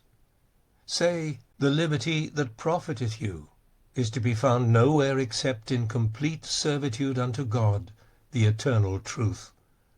Whoso hath tasted of its sweetness will refuse to barter it for all the dominion of earth and heaven. In the Bayan it had been forbidden you to ask us questions. The Lord hath now relieved you of this prohibition, that ye may be free to ask what you need to ask, but not such idle questions as those on which the men of former times were wont to dwell. Fear God, and be ye of the righteous. Ask ye that which shall be of profit to you in the cause of God and his dominion. For the portals of his tender compassion have been opened before all who dwell in heaven and on earth. The number of months in a year appointed in the book of God is 19. Of these, the first hath been adorned with this name, which overshadoweth the whole of creation.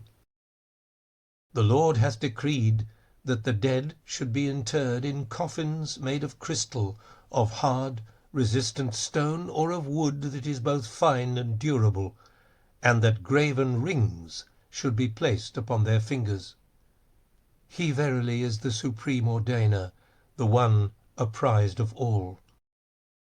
The inscription on these rings should read for men, Unto God belongeth all that is in the heavens and on the earth, and whatsoever is between them, and he in truth hath knowledge of all things. And for women, Unto God belongeth the dominion of the heavens and the earth, and whatsoever is between them, and he in truth is potent over all things. These are the verses that were revealed aforetime. But lo, the point of the Bayan now calleth out, exclaiming, O best beloved of the worlds, reveal thou in their stead such words as will waft the fragrance of thy gracious favours over all mankind. We have announced unto every one that one single word from thee excelleth all that hath been sent down in the Bayan. Thou indeed hast power to do what pleaseth thee. Deprive not thy servants of the overflowing bounties of the ocean of thy mercy. Thou in truth art he whose grace is infinite. Behold, we have hearkened to his call, and now fulfill his wish. He verily is the best beloved, the answerer of prayers. If the following verse, which hath at this moment been sent down by God, be engraved upon the burial rings of both men and women, it shall be better for them. We of a certainty are the supreme ordainer. I came forth from God, and return unto him, detached from all save him, holding fast to his name, the merciful, the compassionate. Thus doth the Lord single out whomsoever he desireth, for a bounty from his presence. He is in very truth the God of might and power. The Lord hath decreed, moreover, that the deceased should be enfolded in 5 sheets of silk or cotton.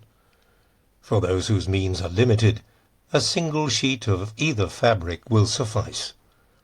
Thus hath it been ordained by him who is the all-knowing, the all-informed. It is forbidden you to transport the body of the deceased a greater distance than 1 hour's journey from the city. Rather, should it be interred with radiance and sincerity in a nearby place. God hath removed the restrictions on travel that had been imposed in the Bayan. He verily is the unconstrained. He doeth as he pleaseth, and ordaineth whatsoever he willeth. O peoples of the world, give ear unto the call of him who is the Lord of names, who proclaimeth unto you from his habitation in the most great prison, Verily no God is there but me, the powerful, the mighty, the all-subduing, the most exalted, the omniscient, the all-wise.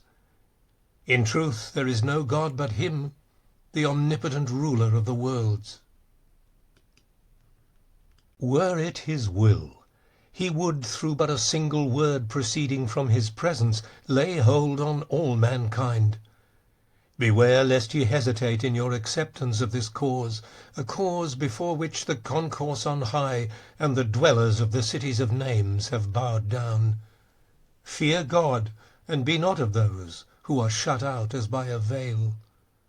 Burn ye away the veils with the fire of my love, and dispel ye the mists of vain imaginings by the power of this name, through which we have subdued the entire creation.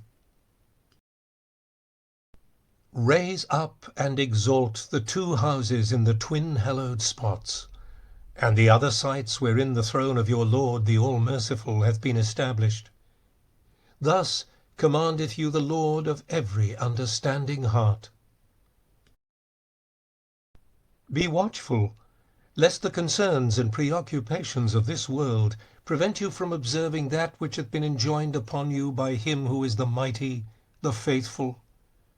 Be ye the embodiments of such steadfastness amidst mankind, that ye will not be kept back from God by the doubts of those who have disbelieved in him, when he manifested himself invested with a mighty sovereignty.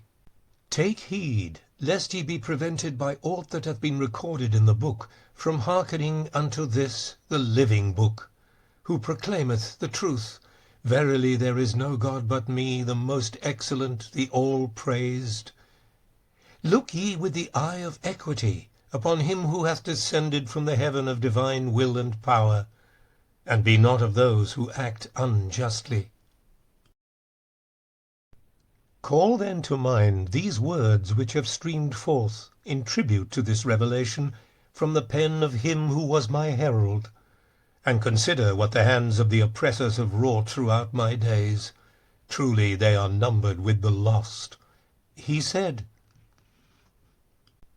Should ye attain the presence of him whom we shall make manifest, beseech ye God in his bounty to grant that he might deign to seat himself upon your couches, for that act in itself would confer upon you matchless and surpassing honor. Should he drink a cup of water in your homes, this would be of greater consequence for you than your proffering unto every soul, nay, unto every created thing, the water of its very life. Know this, O ye my servants. Such are the words with which my forerunner hath extolled my being, could ye but understand. Whoso reflecteth upon these verses, and realizeth what hidden pearls have been enshrined within them, will by the righteousness of God perceive the fragrance of the All-Merciful wafting from the direction of this prison, and will with his whole heart hasten unto him with such ardent longing that the hosts of earth and heaven would be powerless to deter him. Say, this is a revelation around which every proof and testimony doth circle. Thus hath it been sent down by your Lord, the God of mercy, if ye be of them that judge aright. Say, this is the very soul of all scriptures, which hath been breathed into the pen of the Most High, causing all created beings to be dumbfounded, save only those who have been enraptured by the gentle breezes of my loving kindness, and the sweet savours of my bounties, which have pervaded the whole of creation. O people of the Bayan, fear ye the most merciful, and consider what he hath revealed in another passage. He said, "The Qibla is indeed he whom God will make manifest. Whenever he moveth, it moveth until he shall come to rest." Thus was it set down by the Supreme Ordainer when he desired to make mention of this most great beauty. Meditate on this, O people, and be not of them that wander distraught in the wilderness of error.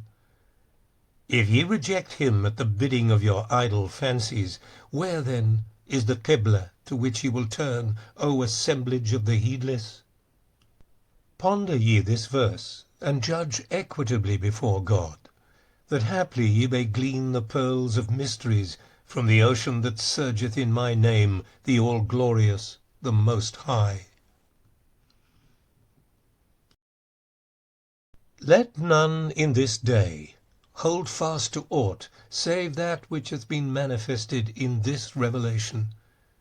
Such is the decree of God aforetime and hereafter, a decree wherewith the scriptures of the messengers of old have been adorned. Such is the admonition of the Lord aforetime and hereafter, an admonition wherewith the preamble to the book of life hath been embellished, did ye but perceive it. Such is the commandment of the Lord, aforetime and hereafter. Beware lest ye choose, instead, the part of ignominy and abasement. Naught shall avail you in this day but God, nor is there any refuge to flee to, save him, the omniscient, the all-wise. Whoso hath known me hath known the goal of all desire, and whoso hath turned unto me hath turned unto the object of all adoration. Thus hath it been set forth in the book, and thus hath it been decreed by God, the Lord of all worlds. To read but one of the verses of my revelation is better than to peruse the scriptures of both the former and latter generations. This is the utterance of the All-Merciful. Would that ye had ears to hear.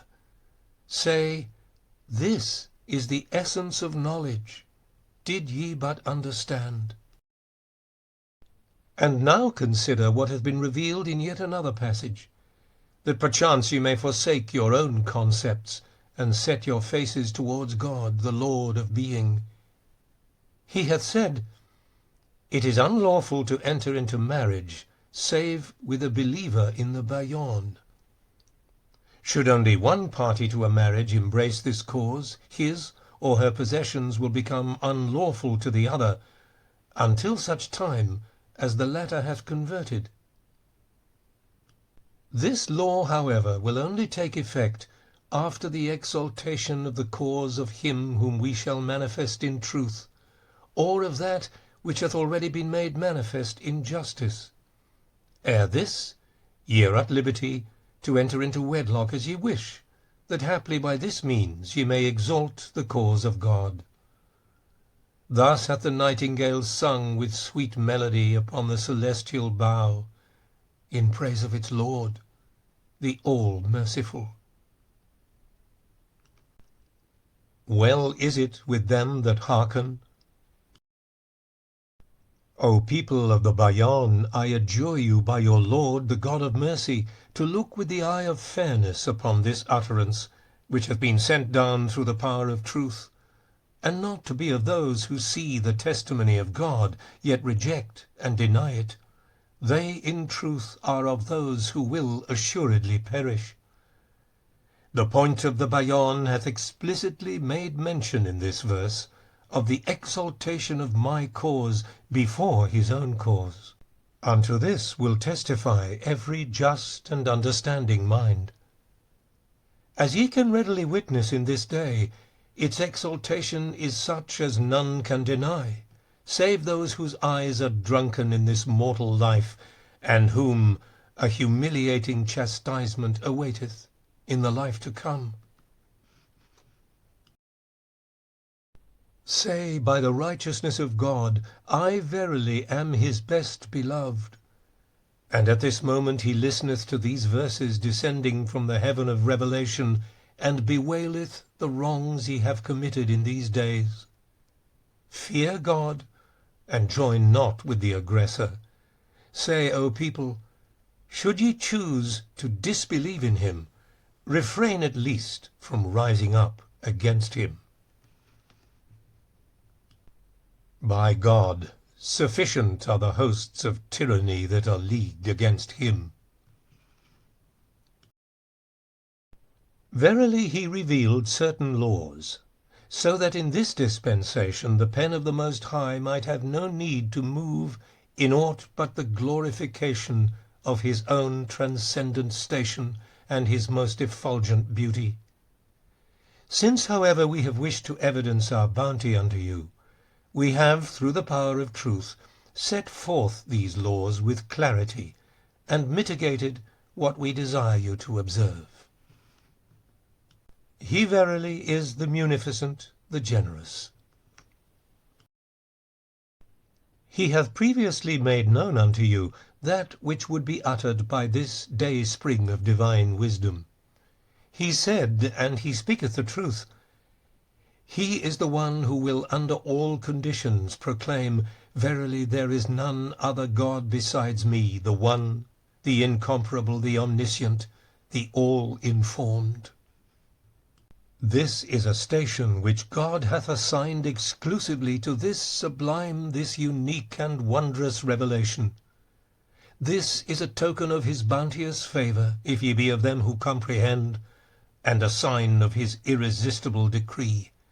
This is his most great name, his most exalted word, and the day's spring of his most excellent titles, if ye could understand.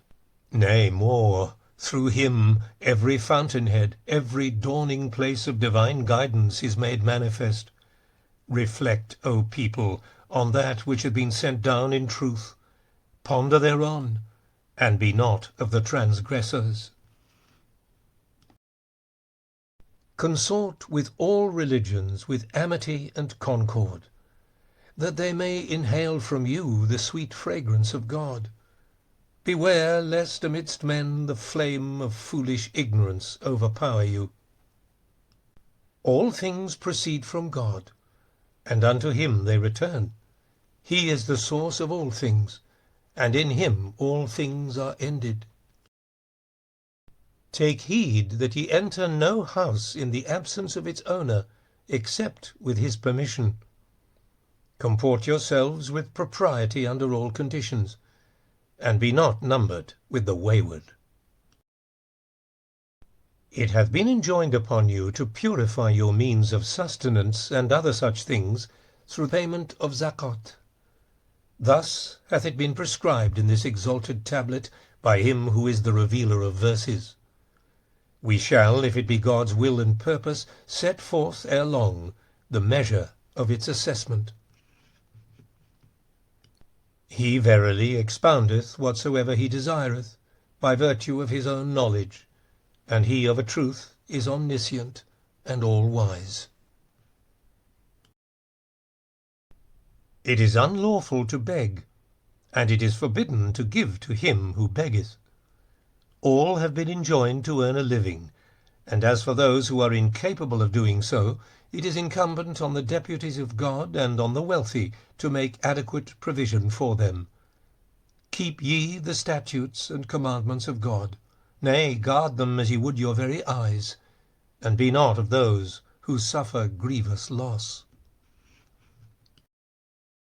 Ye have been forbidden in the book of God to engage in contention and conflict, to strike another, or to commit similar acts whereby hearts and souls may be saddened.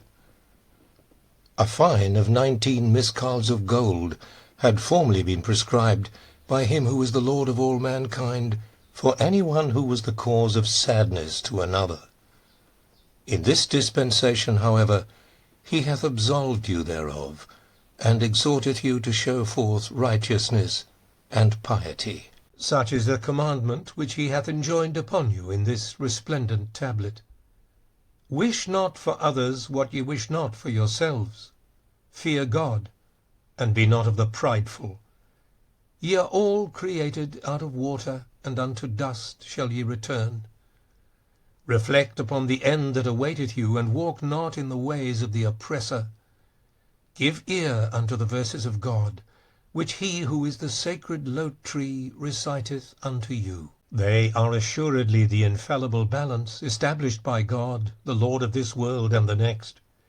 Through them the soul of man is caused to wing its flight towards the day spring of revelation, and the heart of every true believer is suffused with light.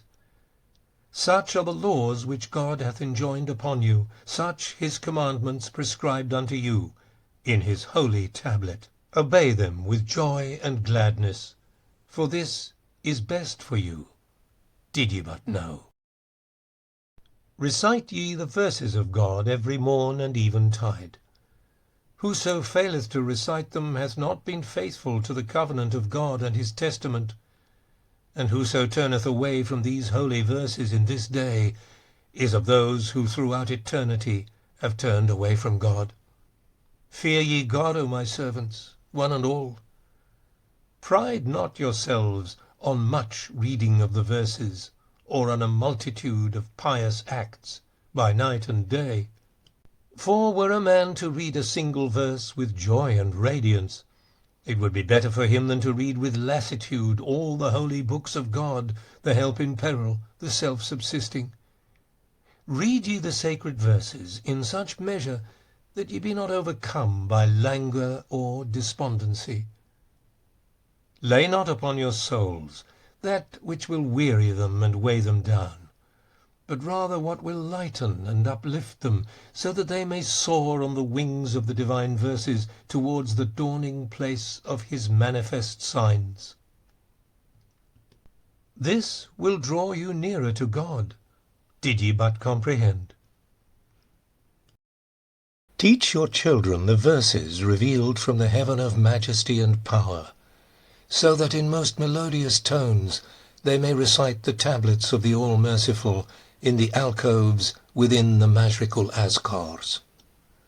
Whoever hath been transported by the rapture born of adoration for my name, the most compassionate, will recite the verses of God in such wise as to captivate the hearts of those yet wrapped in slumber. Well is it with him who hath quaffed the mystic wine of everlasting life from the utterance of his merciful Lord in my name, a name through which every lofty and majestic mountain hath been reduced to dust. Ye have been enjoined to renew the furnishings of your homes after the passing of each 19 years. Thus hath it been ordained by one who is omniscient and all-perceiving. He verily is desirous of refinement, both for you yourselves and for all that ye possess.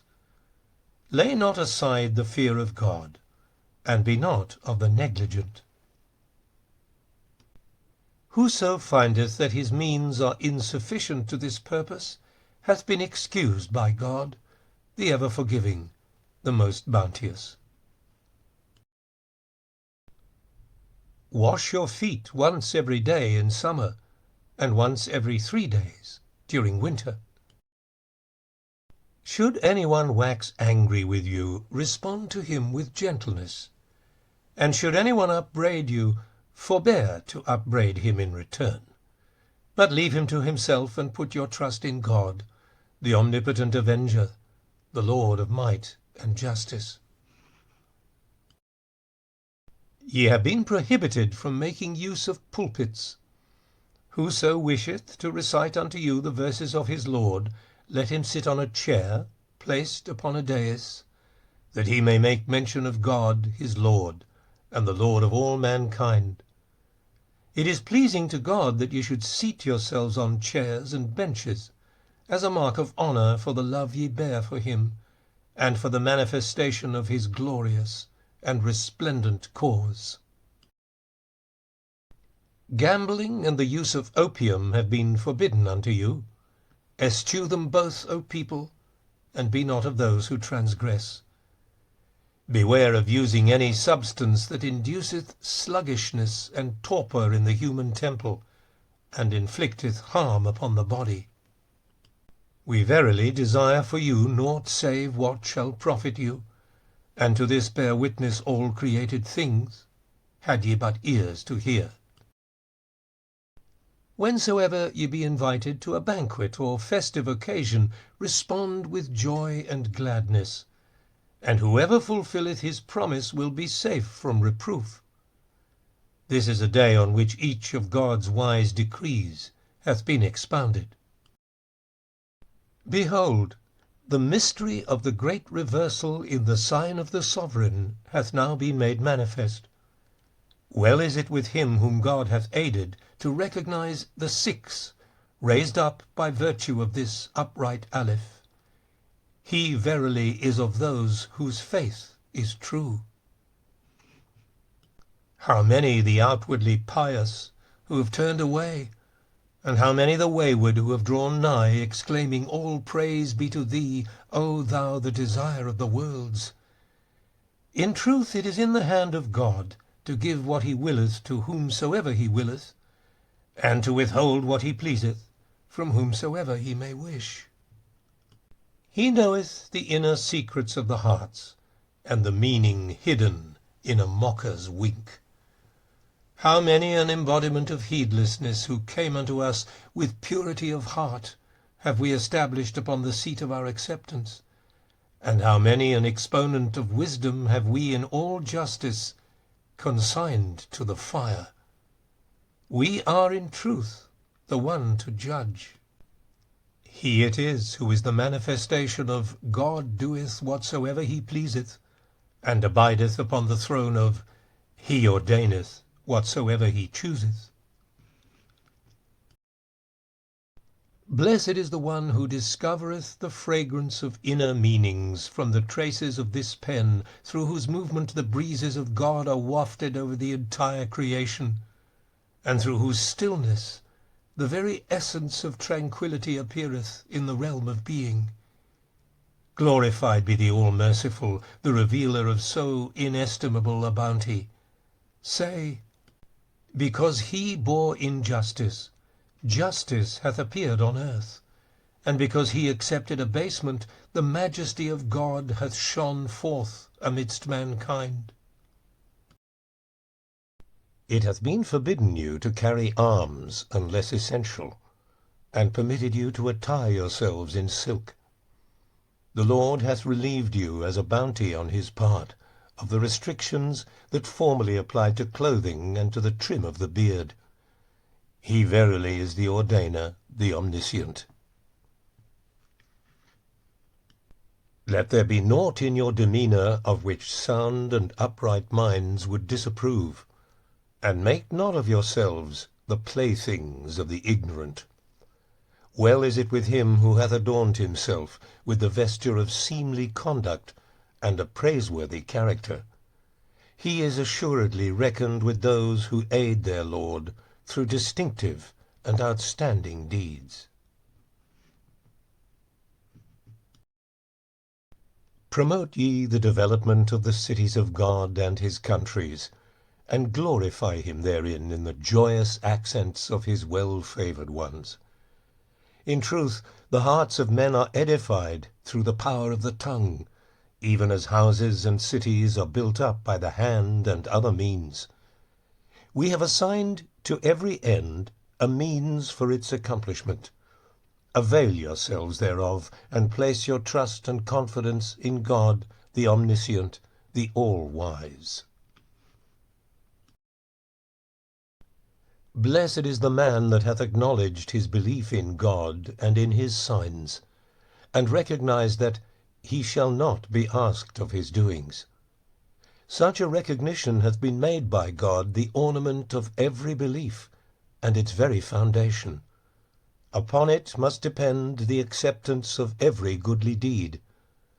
Fasten your eyes upon it, that haply the whisperings of the rebellious may not cause you to slip. Were he to decree as lawful the thing which from time immemorial had been forbidden, and forbid that which had at all times been regarded as lawful. To none is given the right to question his authority. Whoso will hesitate, though it be for less than a moment, should be regarded as a transgressor. Whoso hath not recognized this sublime and fundamental verity, and hath failed to attain this most exalted station, the winds of doubt will agitate him, and the sayings of the infidels will distract his soul. He that hath acknowledged this principle will be endowed with the most perfect constancy. All honour to this all-glorious station, the remembrance of which adorneth every exalted tablet. Such is the teaching which God bestoweth on you, a teaching that will deliver you from all manner of doubt and perplexity, and enable you to attain unto salvation in both this world and the next. He verily is the ever-forgiving, the most bountiful. He it is who hath sent forth the messengers, and sent down the books to proclaim, There is none other God but me, the Almighty, the All-Wise. O land of Kof and Ra, we verily behold thee in a state displeasing unto God, and see proceeding from thee that which is inscrutable to any one save him, the omniscient, the all-informed. And we perceive that which secretly and stealthily diffuseth from thee. With us is the knowledge of all things inscribed in a lucid tablet. Sorrow not for that which hath befallen thee. Ere long will God raise up within thee men endued with mighty valour, who will magnify my name with such constancy that neither will they be deterred by the evil suggestions of the divines, nor will they be kept back by the insinuations of the sowers of doubt. With their own eyes will they behold God, and with their own lives will they render him victorious. These, truly, are of those who are steadfast. O concourse of divines, when my verses were sent down and my clear tokens were revealed, we found you behind the veils. This verily is a strange thing. Ye glory in my name, yet ye recognized me not at the time your Lord the All-Merciful appeared amongst you with proof and testimony. We have rent the veils asunder. Beware lest ye shut out the people by yet another veil. Pluck asunder the chains of vain imaginings in the name of the Lord of all men, and be not of the deceitful. Should ye turn unto God and embrace his cause, spread not disorder within it, and measure not the book of God with your selfish desires. This verily is the counsel of God aforetime and hereafter, and to this God's witnesses and chosen ones, yea, each and every one of us, do solemnly attest. Call ye to mind the Sheikh, whose name was Muhammad Hassan, who ranked among the most learned divines of his day. When the true one was made manifest, this Sheikh, along with others of his calling, rejected him, while a sifter of wheat and barley accepted him, and turned unto the Lord. Though he was occupied both night and day in setting down what he conceived to be the laws and ordinances of God, yet when he who is the unconstrained appeared, not one letter thereof availed him, or he would not have turned away from a countenance that hath illumined the faces of the well-favoured of the Lord. Had ye believed in God when he revealed himself, the people would not have turned aside from him, nor would the things ye witness today have befallen us. Fear God, and be not of the heedless. Beware lest any name debar you from him who is the possessor of all names, or any word shut you out from this remembrance of God, this source of wisdom amongst you. Turn unto God and seek his protection, O concourse of divines. and make not of yourselves a veil between me and my creatures. Thus doth your Lord admonish you and command you to be just, lest your works should come to naught, and ye yourselves be oblivious of your plight. Shall he who denieth this cause be able to vindicate the truth of any cause throughout creation? Nay, by him who is the fashioner of the universe, yet the people are wrapped in a palpable veil. Say, through this cause the day-star of testimony hath dawned, and the luminary of proof hath shed its radiance upon all that dwell on earth. Fear God, O men of insight, and be not of those who disbelieve in me. Take heed, lest the word prophet withhold you from this most great announcement, or any reference to vicegerency debar you from the sovereignty of him who is the vicegerent of God, which overshadoweth all the worlds. Every name hath been created by his word, and every cause is dependent on his irresistible, his mighty and wondrous cause. Say, this is the day of God, the day on which naught shall be mentioned save his own self, the omnipotent protector of all worlds. This is the cause that hath made all your superstitions and idols to tremble. We verily see amongst you him who taketh hold of the book of God, and citeth from its proofs and arguments wherewith to repudiate his Lord, even as the followers of every other faith sought reasons in their holy books for refuting him who is the help in peril, the self-subsisting. Say, God, the true one, is my witness, that neither the scriptures of the world nor all the books and writings in existence shall in this day avail you aught without this, the living book, who proclaimeth in the midmost heart of creation, Verily there is none other God but me, the all-knowing, the all-wise. O concourse of divines, beware, lest ye be the cause of strife in the land, even as ye were the cause of the repudiation of the faith in its early days. Gather the people around this word that hath made the pebbles to cry out, The kingdom is God's, the dawning place of all signs. Thus doth your Lord admonish you as a bounty on his part. He of a truth is the ever-forgiving, the most generous. Call ye to mind Karim, and how, when we summoned him unto God, he waxed disdainful, prompted by his own desires. Yet we had sent him that which was a solace to the eye of proof in the world of being, and the fulfillment of God's testimony to all the denizens of earth and heaven. As a token of the grace of him who is the all-possessing, the Most High, we bade him embrace the truth.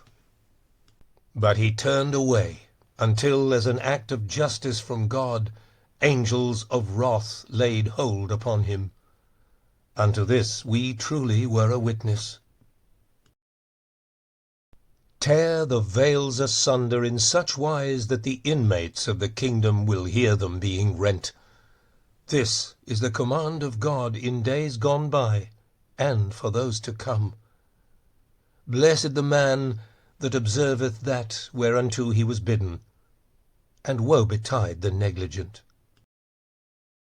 We of a certainty have had no purpose in this earthly realm, save to make God manifest, and to reveal his sovereignty. Sufficient unto me is God for a witness. We of a certainty have had no intent in the celestial kingdom, but to exalt his cause and glorify his praise. Sufficient unto me is God for a protector. We of a certainty have had no desire in the dominion on high, except to extol God, and what hath been sent down by him. Sufficient unto me is God for a helper. Happy are ye, O ye the learned ones in Baha. By the Lord, ye are the billows of the most mighty ocean, the stars of the firmament of glory, the standards of triumph, waving betwixt earth and heaven. Ye are the manifestations of steadfastness amidst men, and the day-springs of divine utterance to all that dwell on earth. Well is it with him that turneth unto you, and woe betide the froward. This day it behoveth whoso hath quaffed the mystic wine of everlasting life from the hands of the loving kindness of the Lord his God, the merciful, to pulsate even as the throbbing artery in the body of mankind, that through him may be quickened the world and every crumbling bone. O people of the world, when the mystic dove will have winged its flight from its sanctuary of praise and sought its far-off goal, its hidden habitation, refer ye whatsoever ye understand not in the book to him who hath branched from this mighty stock. O pen of the Most High, move thou upon the tablet at the bidding of thy Lord, the Creator of the heavens, and tell of the time when he who is the day-spring of divine unity purposed to direct his steps towards the school of transcendent oneness. Haply the pure in heart may gain thereby a glimpse, be it as small as a needle's eye, of the mysteries of thy Lord, the Almighty, the Omniscient, that lie concealed behind the veils. Say, we indeed set foot within the school of inner meaning and explanation, when all created things were unaware. We saw the words sent down by him who is the all-merciful, and we accepted the verses of God, the help in peril, the self-subsisting, which he presented unto us, and hearkened unto that which he had solemnly affirmed in the tablet. This we assuredly did behold, and we assented to his wish through our behest, for truly we are potent to command. O people of the Bayon, we verily set foot within the school of God when ye lay slumbering, and we perused the tablet while ye were fast asleep.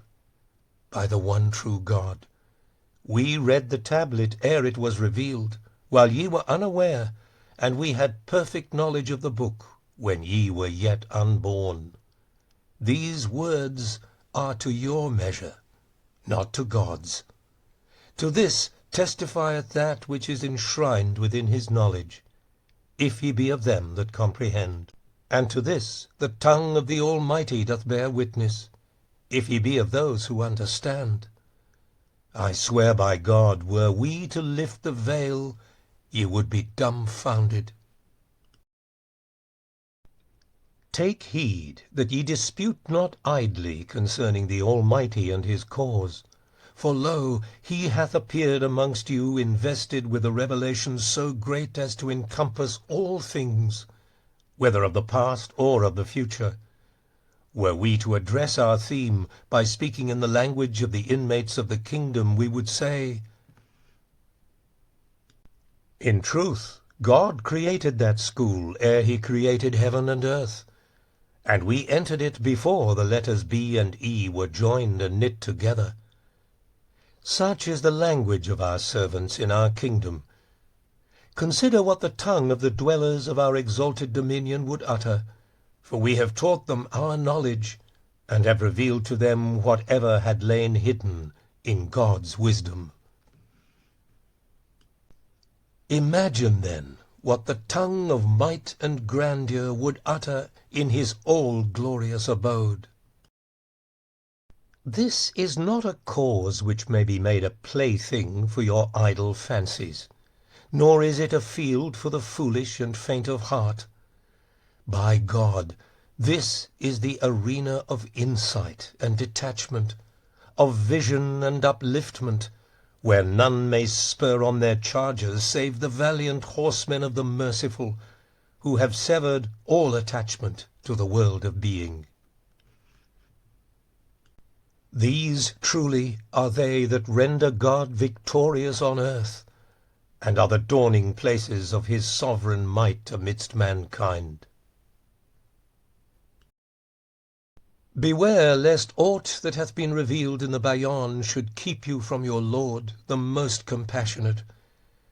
God is my witness that the Bayan was sent down for no other purpose than to celebrate my praise, did ye but know. In it the pure in heart will find only the fragrance of my love, only my name that overshadoweth all that seeth and is seen. Say, turn ye, O people, unto that which hath proceeded from my most exalted pen. Should ye inhale therefrom the fragrance of God, set not yourselves against him, nor deny yourselves a portion of his gracious favour and his manifold bestowals. Thus doth your Lord admonish you. He verily is the Counsellor, the Omniscient. Whatsoever ye understand not in the Bayan, ask it of God, your Lord, and the Lord of your forefathers. Should he so desire, he will expound for you that which is revealed therein, and disclose to you the pearls of divine knowledge and wisdom that lie concealed within the ocean of its words. He verily is supreme over all names. No God is there but him, the help in peril, the self-subsisting. The world's equilibrium has been upset through the vibrating influence of this most great, this new world order. Mankind's ordered life hath been revolutionized through the agency of this unique, this wondrous system, the like of which mortal eyes have never witnessed. Immerse yourselves in the ocean of my words, that ye may unravel its secrets and discover all the pearls of wisdom that lie hid in its depths. Take heed that ye do not vacillate in your determination to embrace the truth of this cause, a cause through which the potentialities of the might of God have been revealed, and his sovereignty established. With faces beaming with joy, hasten ye unto him. This is the changeless faith of God, eternal in the past, eternal in the future. Let him that seeketh attain it. And as to him that hath refused to seek it, verily God is self-sufficient, above any need of his creatures. Say, this is the infallible balance which the hand of God is holding, in which all who are in the heavens and all who are on the earth are weighed, and their fate determined, if ye be of them that believe and recognize this truth. Say, this is the most great testimony, by which the validity of every proof throughout the ages hath been established. Would that ye might be assured thereof.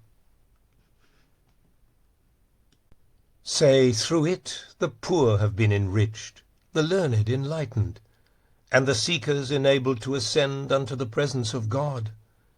Beware lest ye make it a cause of dissension amongst you. Be ye as firmly settled as the immovable mountain in the cause of your Lord, the mighty, the loving. Say, O source of perversion, abandon thy wilful blindness, and speak forth the truth amidst the people.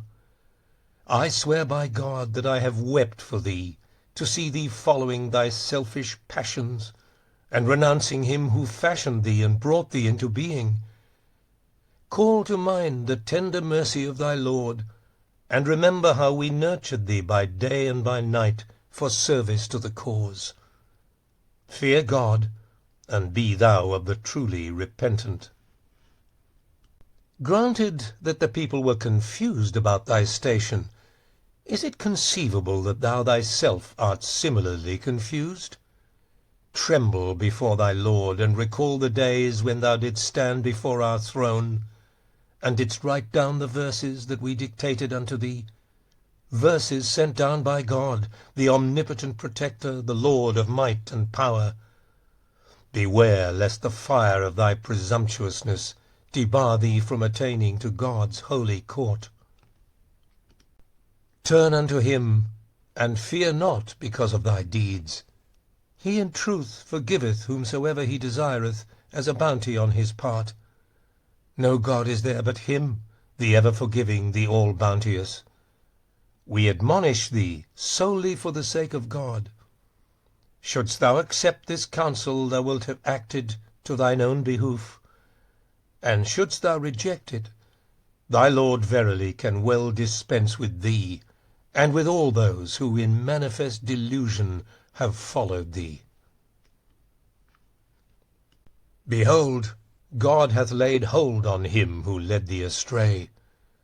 Return unto God, humble, submissive, and lowly.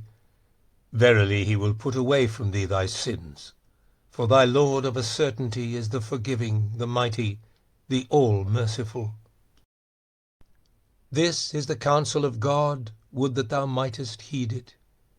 This is the bounty of God, would that thou mightest receive it. This is the utterance of God, if only thou wouldst apprehend it. This is the treasure of God, if only thou couldst understand. This is a book which hath become the lamp of the Eternal unto the world, and his straight undeviating path amidst the peoples of the earth. Say, this is the dayspring of divine knowledge, if ye be of them that understand, and the dawning place of God's commandments, if ye be of those who comprehend. Burden not an animal with more than it can bear. We truly have prohibited such treatment through a most binding interdiction in the book. Be ye the embodiments of justice and fairness amidst all creation. Should anyone unintentionally take another's life, it is incumbent upon him to render to the family of the deceased an indemnity of 100 mithqals of gold.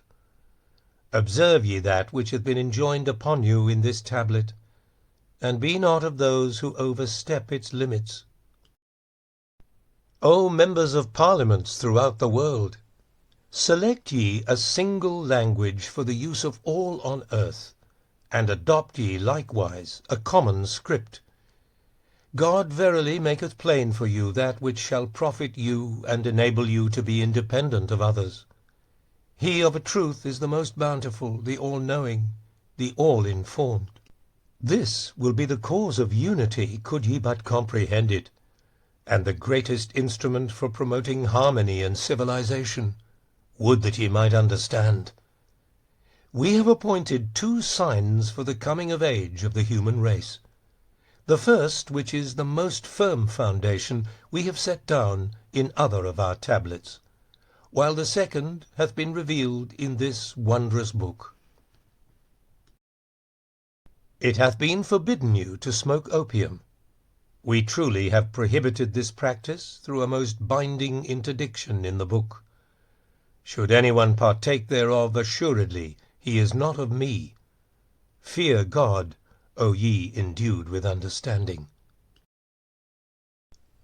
Questions and answers. Question concerning the most great festival. Answer: the most great festival commenceth late in the afternoon of the 13th day of the 2nd month of the year according to the Bayan.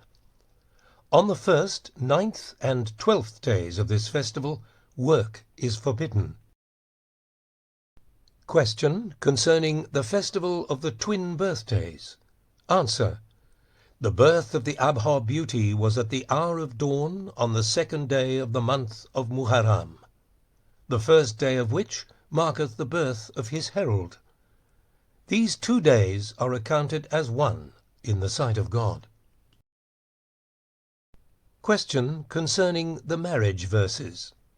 Answer: for men, we will all verily abide by the will of God. For women, we will all verily abide by the will of God. Question: should a man go on a journey without specifying a time for his return, without indicating, in other words, the expected period of his absence, and should no word be heard of him thereafter, and all trace of him be lost, what course should be followed by his wife? Answer: should he have omitted to fix a time for his return, despite being aware of the stipulation of the Kitáb-i-Aqdas in this regard, his wife should wait for 1 full year, after which she shall be free either to adopt the course that is praiseworthy, or to choose for herself another husband. If, however, he be unaware of this stipulation, she should abide in patience until such time as God shall please to disclose to her his fate. By the course that is praiseworthy in this connection is meant the exercise of patience. Question concerning the holy verse, "When we heard the clamour of the children as yet unborn, we doubled their share and decreased those of the rest." Answer: according to the Book of God, the estate of the deceased is divided into 2,520 shares, which number is the lowest common multiple of all integers up to 9. And these shares are then distributed into 7 portions, each of which is allocated, as mentioned in the book, to a particular category of heirs. The children, for example, are allotted 9 blocks of 60 shares, comprising 540 shares in all. The meaning of the statement, "we doubled their share," is thus, that the children receive a further 9 blocks of 60 shares, entitling them to a total of 18 blocks all told. The extra shares that they receive are deducted from the portions of the other categories of heirs, so that although it is revealed, for instance, that the spouse is entitled to 8 parts comprising 480 shares, which is the equivalent of 8 blocks of 60 shares, now, by virtue of this rearrangement, 1½ blocks of shares comprising 90 shares in all have been subtracted from the spouse's portion and reallocated to the children, and similarly in the case of the others. The result is that the total amount subtracted is equivalent to the 9 extra blocks of shares allotted to the children. Question: is it necessary that the brother, in order to qualify for his portion of the inheritance, be descended from both the father and the mother of the deceased, or is it sufficient merely that there be one parent in common? Answer: if the brother be descended from the father, he shall receive his share of the inheritance in the prescribed measure recorded in the book. But if he be descended from the mother, he shall receive only 2/3 of his entitlement, the remaining third reverting to the house of justice. This ruling is also applicable to the sister. Question: amongst the provisions concerning the inheritance, it hath been laid down that, should the deceased leave no offspring, their share of the estate is to revert to the house of justice. In the event of other categories of heirs, such as the father, mother, brother, sister, and teacher being similarly absent, do their shares of the inheritance also revert to the house of justice, or are they dealt with in some other fashion? Answer: the sacred verse sufficeth. He saith, exalted be his word, "Should the deceased leave no offspring, their share shall revert to the house of justice," etc. And, "Should the deceased leave offspring, but none of the other categories of heirs that have been specified in the book, they shall receive 2/3 of the inheritance, and the remaining third shall revert to the house of justice," etc. In other words, where there are no offspring, their allotted portion of the inheritance reverteth to the house of justice, and where there are offspring, but the other categories of heirs are lacking, 2/3 of the inheritance pass to the offspring, the remaining third reverting to the house of justice. This ruling hath both general and specific application, which is to say that whenever any category of this latter class of heirs is absent, 2/3 of their inheritance pass to the offspring, and the remaining third to the house of justice. Question concerning the basic sum on which Huququllah is payable. Answer: the basic sum on which Huququllah is payable is 19 mithqals of gold. In other words, when money to the value of this sum hath been acquired, a payment of hukuk falleth due. Likewise, hukuk is payable when the value, not the number of other forms of property, reacheth the prescribed amount. Huququllah is payable no more than once. A person, for instance, who acquireth 1,000 mithqals of gold and payeth the hukuk, is not liable to make a further such payment on this sum, but only on what accrueth to it through commerce, business, and the like. When this increase, namely the profit realized, reacheth the prescribed sum, one must carry out what God hath decreed. Only when the principal changeth hands is it once more subject to payment of hukuk, as it was the first time. The primal point hath directed that huququllah must be paid on the value of whatsoever one possesseth. Yet in this most mighty dispensation we have exempted the household furnishings, that is, such furnishings as are needed, and the residence itself. Question: which is to take precedence, the huququllah, the debts of the deceased, or the cost of the funeral and burial? Answer: the funeral and burial take precedence, then settlement of debts, then payment of huququllah. Should the property of the deceased prove insufficient to cover his debts, the remainder of his estate should be distributed among these debts in proportion to their size. Question: shaving the head hath been forbidden in the Kitáb-i-Aqdas, but enjoined in the Surah-i-Hajj. Answer: all are charged with obedience to the Kitáb-i-Aqdas. Whatsoever is revealed therein is the law of God amid his servants. The injunction on pilgrims to the sacred house to shave the head hath been lifted. Question: if intercourse take place between a couple during their year of patience, and they become estranged again thereafter, must they recommence their year of patience, or may the days preceding the intercourse be included in the reckoning of the year? And once divorce hath taken place, is it necessary that a further period of waiting be observed? Answer: should affection be renewed between the couple during their year of patience, the marriage tie is valid, and what is commanded in the Book of God must be observed. But once the year of patience hath been completed, and that which is decreed by God taketh place, a further period of waiting is not required. Sexual intercourse between husband and wife is forbidden during their year of patience, and whoso committeth this act must seek God's forgiveness, and, as a punishment, render to the house of justice a fine of 19 mithqals of gold. Question: should antipathy develop between a couple after the marriage verses have been read and the dowry paid, may divorce take place without observance of the year of patience? Answer: divorce may legitimately be sought after the reading of the marriage verses and payment of the dowry, but before the consummation of the marriage. In such circumstances, there is no need for observance of a year of patience, but recovery of the dowry payment is not permissible. Question: is the consent of the parents on both sides prerequisite to marriage, or is that of the parents on one side sufficient? Is this law applicable only to virgins, or to others as well?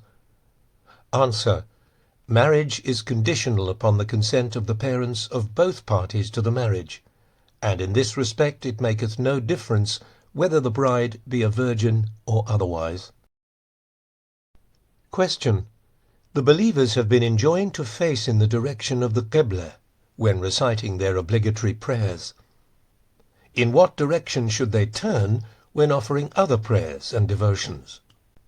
Answer: facing in the direction of the Qibla is a fixed requirement for the recitation of obligatory prayer, but for other prayers and devotions one may follow what the merciful Lord hath revealed in the Quran. Whichever way ye turn, there is the face of God. Question: concerning the remembrance of God in the Mashriq wal Ashkhar, at the hour of dawn. Answer: although the words "at the hour of dawn" are used in the Book of God, it is acceptable to God at the earliest dawn of day, between dawn and sunrise, or even up to 2 hours after sunrise. Question: is the ordinance that the body of the deceased should be carried no greater distance than 1 hour's journey applicable to transport by both land and sea? Answer: this command applieth to distances by sea as well as by land, whether it is an hour by steamship or by rail. The intention is the hour's time, whatever the means of transport. The sooner the burial taketh place, however, the more fitting and acceptable will it be. Question: what procedure should be followed on the discovery of lost property? Answer: if such property be found in the town, its discovery is to be announced once by the town crier. If the owner of the property is then found, it should be delivered up to him. Otherwise, the finder of the property should wait 1 year, and if during this period the owner cometh to light, the finder should receive from him the crier's fee and restore to him his property. Only if the year should pass without the owner's being identified may the finder take possession of the property himself.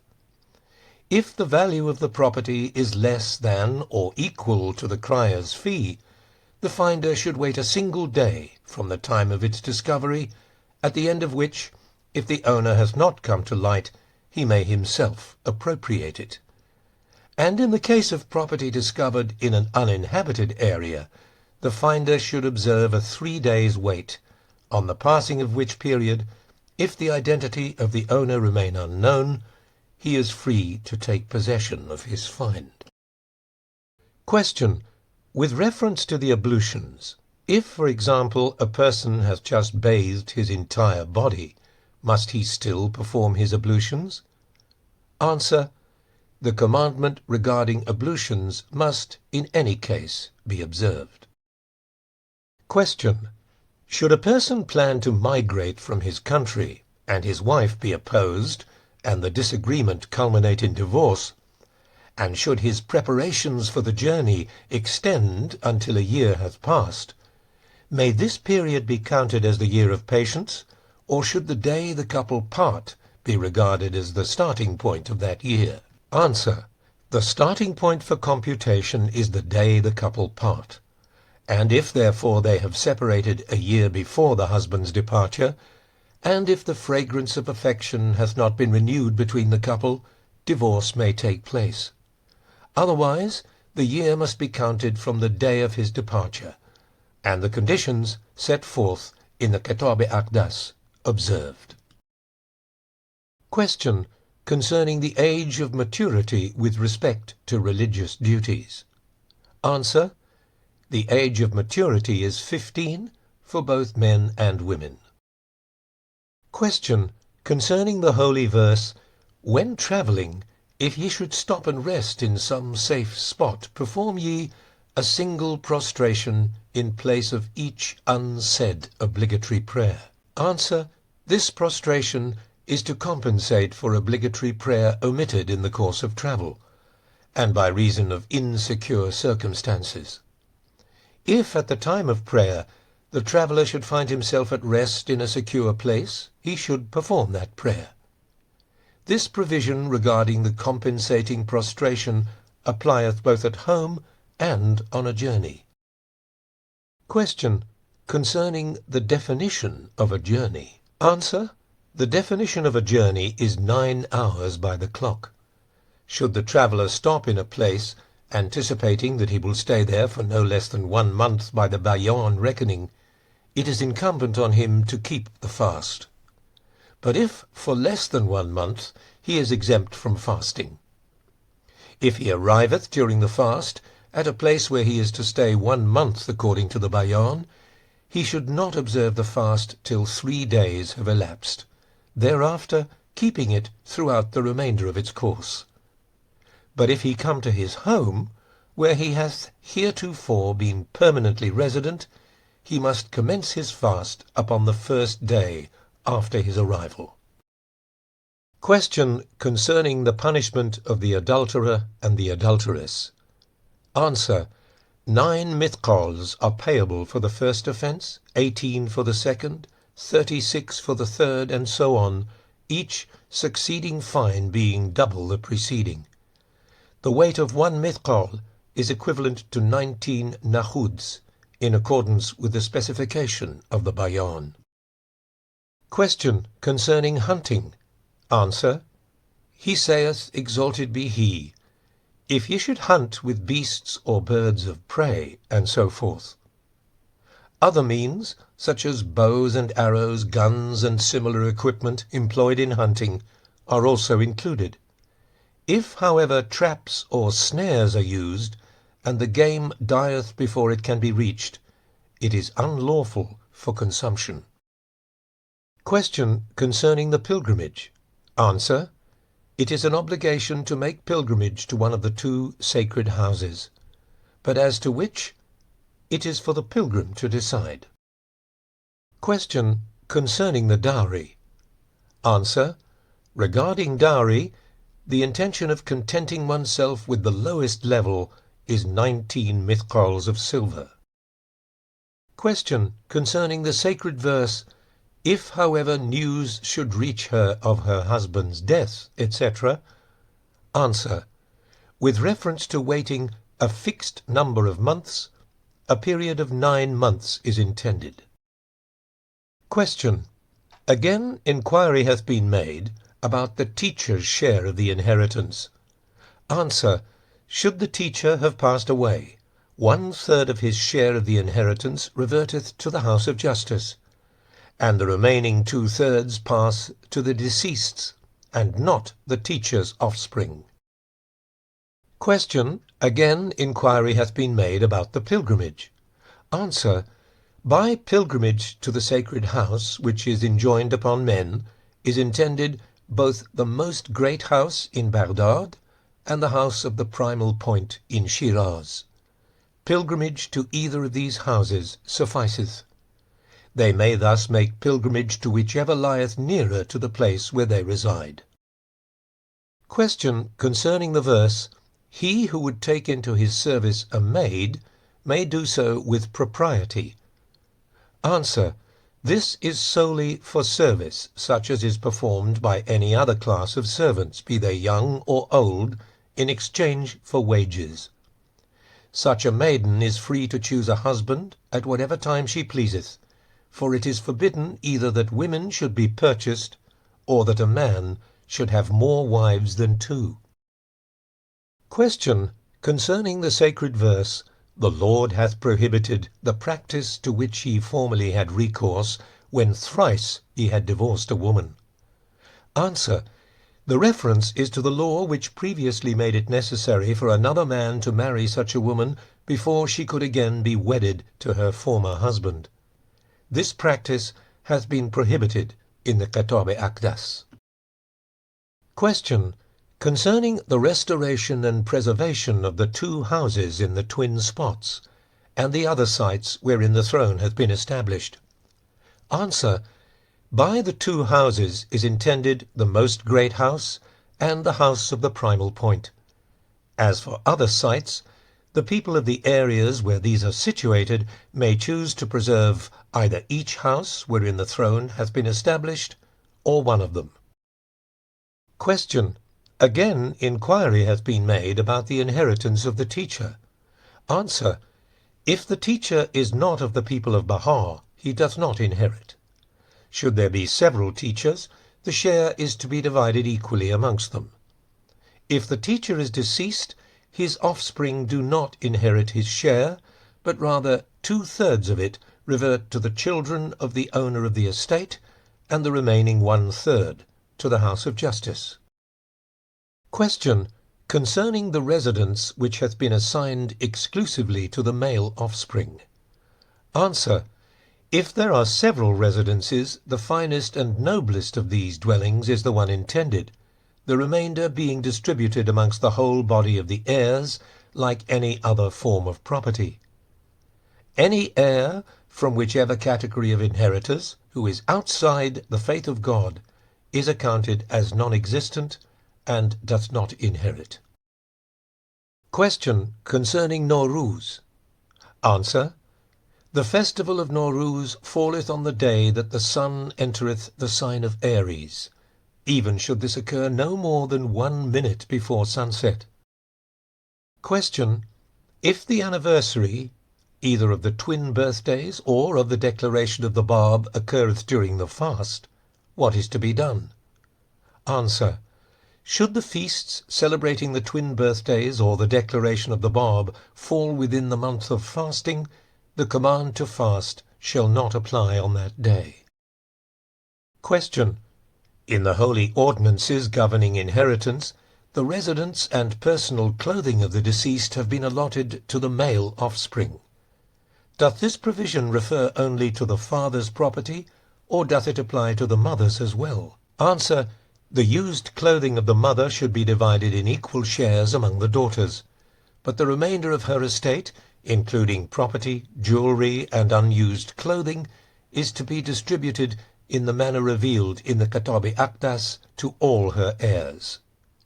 If, however, the deceased hath left no daughters, her estate in its entirety must be divided in the manner designated for men in the holy text. Question. Concerning divorce, which must be preceded by a year of patience, if only one of the parties is inclined toward conciliation, what is to be done? Answer. According to the commandment revealed in the Kitáb-i-Aqdas, both parties must be content. Unless both are willing, reunion cannot take place. Question. In connection with the dowry, what if the bridegroom cannot pay this sum in full, but instead were to formally deliver a promissory note to his bride at the time of the wedding ceremony, on the understanding that he will honor it when he is able to do so? Answer. Permission to adopt this practice has been granted by the source of authority. Question. If during the year of patience the fragrance of affection be renewed, only to be succeeded by antipathy, and the couple waver between affection and aversion throughout the year, and the year endeth in antipathy, can divorce take place or not? Answer. In each case at any time antipathy occurreth, the year of patience beginneth on that day, and the year must run its full course. Question. The residence and personal clothing of the deceased have been assigned to the male, not female offspring, nor to the other heirs. Should the deceased have left no male offspring, what is to be done? Answer. He saith, exalted be he, should the deceased leave no offspring, their share shall revert to the house of justice. In conformity with this sacred verse, the residence and personal clothing of the deceased revert to the house of justice. Question. The ordinance of Huququllah is revealed in the Kitáb-i-Aqdas. Is the residence, with the accompanying fixtures and necessary furnishings, included in the property on which huquq is payable, or is it otherwise? Answer. In the laws revealed in Persian, we have ordained that in this most mighty dispensation the residence and the household furnishings are exempt, that is, such furnishings as are necessary. Question. Concerning the betrothal of a girl before maturity. Answer.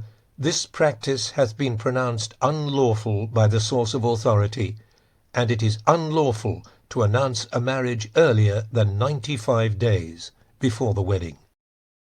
Question.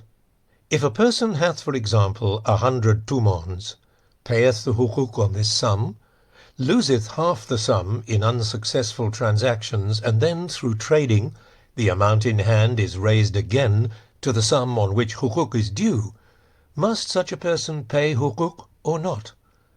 Answer. In such an event, the huquq is not payable. Question. If after payment of huquq this same sum of 100 tumons is lost in its entirety, but subsequently regained through trade and business dealings, must huquq be paid a second time or not? Answer: in this event as well, payment of hukuk is not required. Question: with reference to the sacred verse, God hath prescribed matrimony unto you, is this prescription obligatory or not? Answer: it is not obligatory.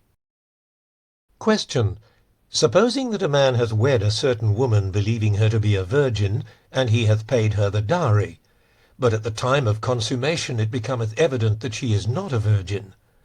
Are the expenses and the dowry to be repaid or not? And if the marriage had been made conditional upon virginity, doth the unfulfilled condition invalidate that which was conditioned upon it? Answer: in such a case the expenses and the dowry may be refunded. The unfulfilled condition invalidateth that which is conditioned upon it. However, to conceal and forgive the matter will, in the sight of God, merit a bounteous reward. Question: a feast hath been enjoined upon you. Is this obligatory or not? Answer: it is not obligatory.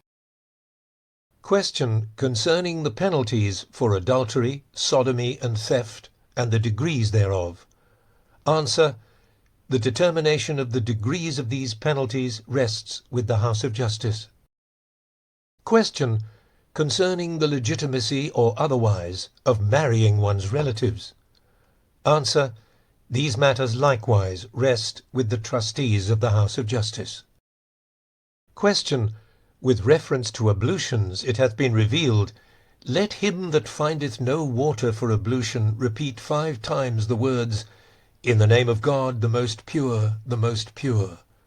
Is it permissible to recite this verse in times of bitter cold, or if the hands or face be wounded? Answer: warm water may be used in times of bitter cold. If there are wounds on the face or hands, or there be other reasons, such as aches and pains, for which the use of water would be harmful, one may recite the appointed verse in place of the ablution. Question: is the recitation of the verse revealed to replace the prayer of the signs obligatory? Answer: it is not obligatory. Question: with reference to inheritance, when there are full brothers and full sisters, would half-brothers and half-sisters on the mother's side also receive a share? Answer: they receive no share.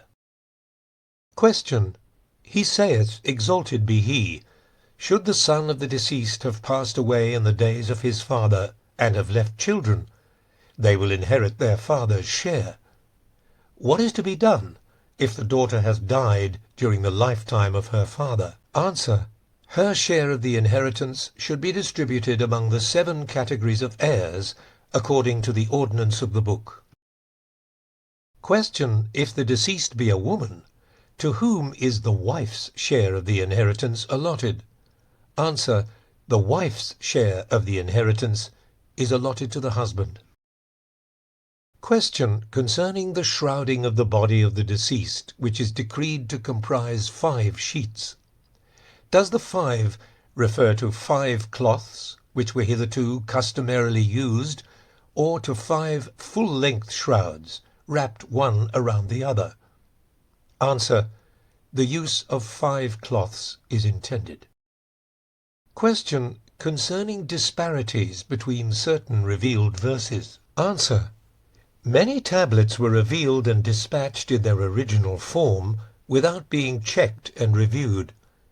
Consequently, as bidden, they were again read out in the holy presence and brought into conformity with the grammatical conventions of the people, in order to forestall the cavils of opponents of the cause. Another reason for this practice is that the new style inaugurated by the herald, "May the souls of all else but him be offered up for his sake," was seen to be marked by substantial latitude in adherence to the rules of grammar. Sacred verses, therefore, were then revealed in a style which is, for the most part, in conformity with current usage, for ease of understanding and concision of expression. Question concerning the blessed verse, "When travelling, if ye should stop and rest in some safe spot, perform ye a single prostration in place of each unsaid obligatory prayer? Is this compensation for the obligatory prayer missed by reason of insecure circumstances, or is obligatory prayer completely suspended during travel, and doth the prostration take its place? Answer: if when the hour of obligatory prayer arriveth there be no security, one should, upon arrival in safe surroundings, perform a prostration in place of each obligatory prayer that was missed, and after the final prostration sit cross-legged and read the designated verse.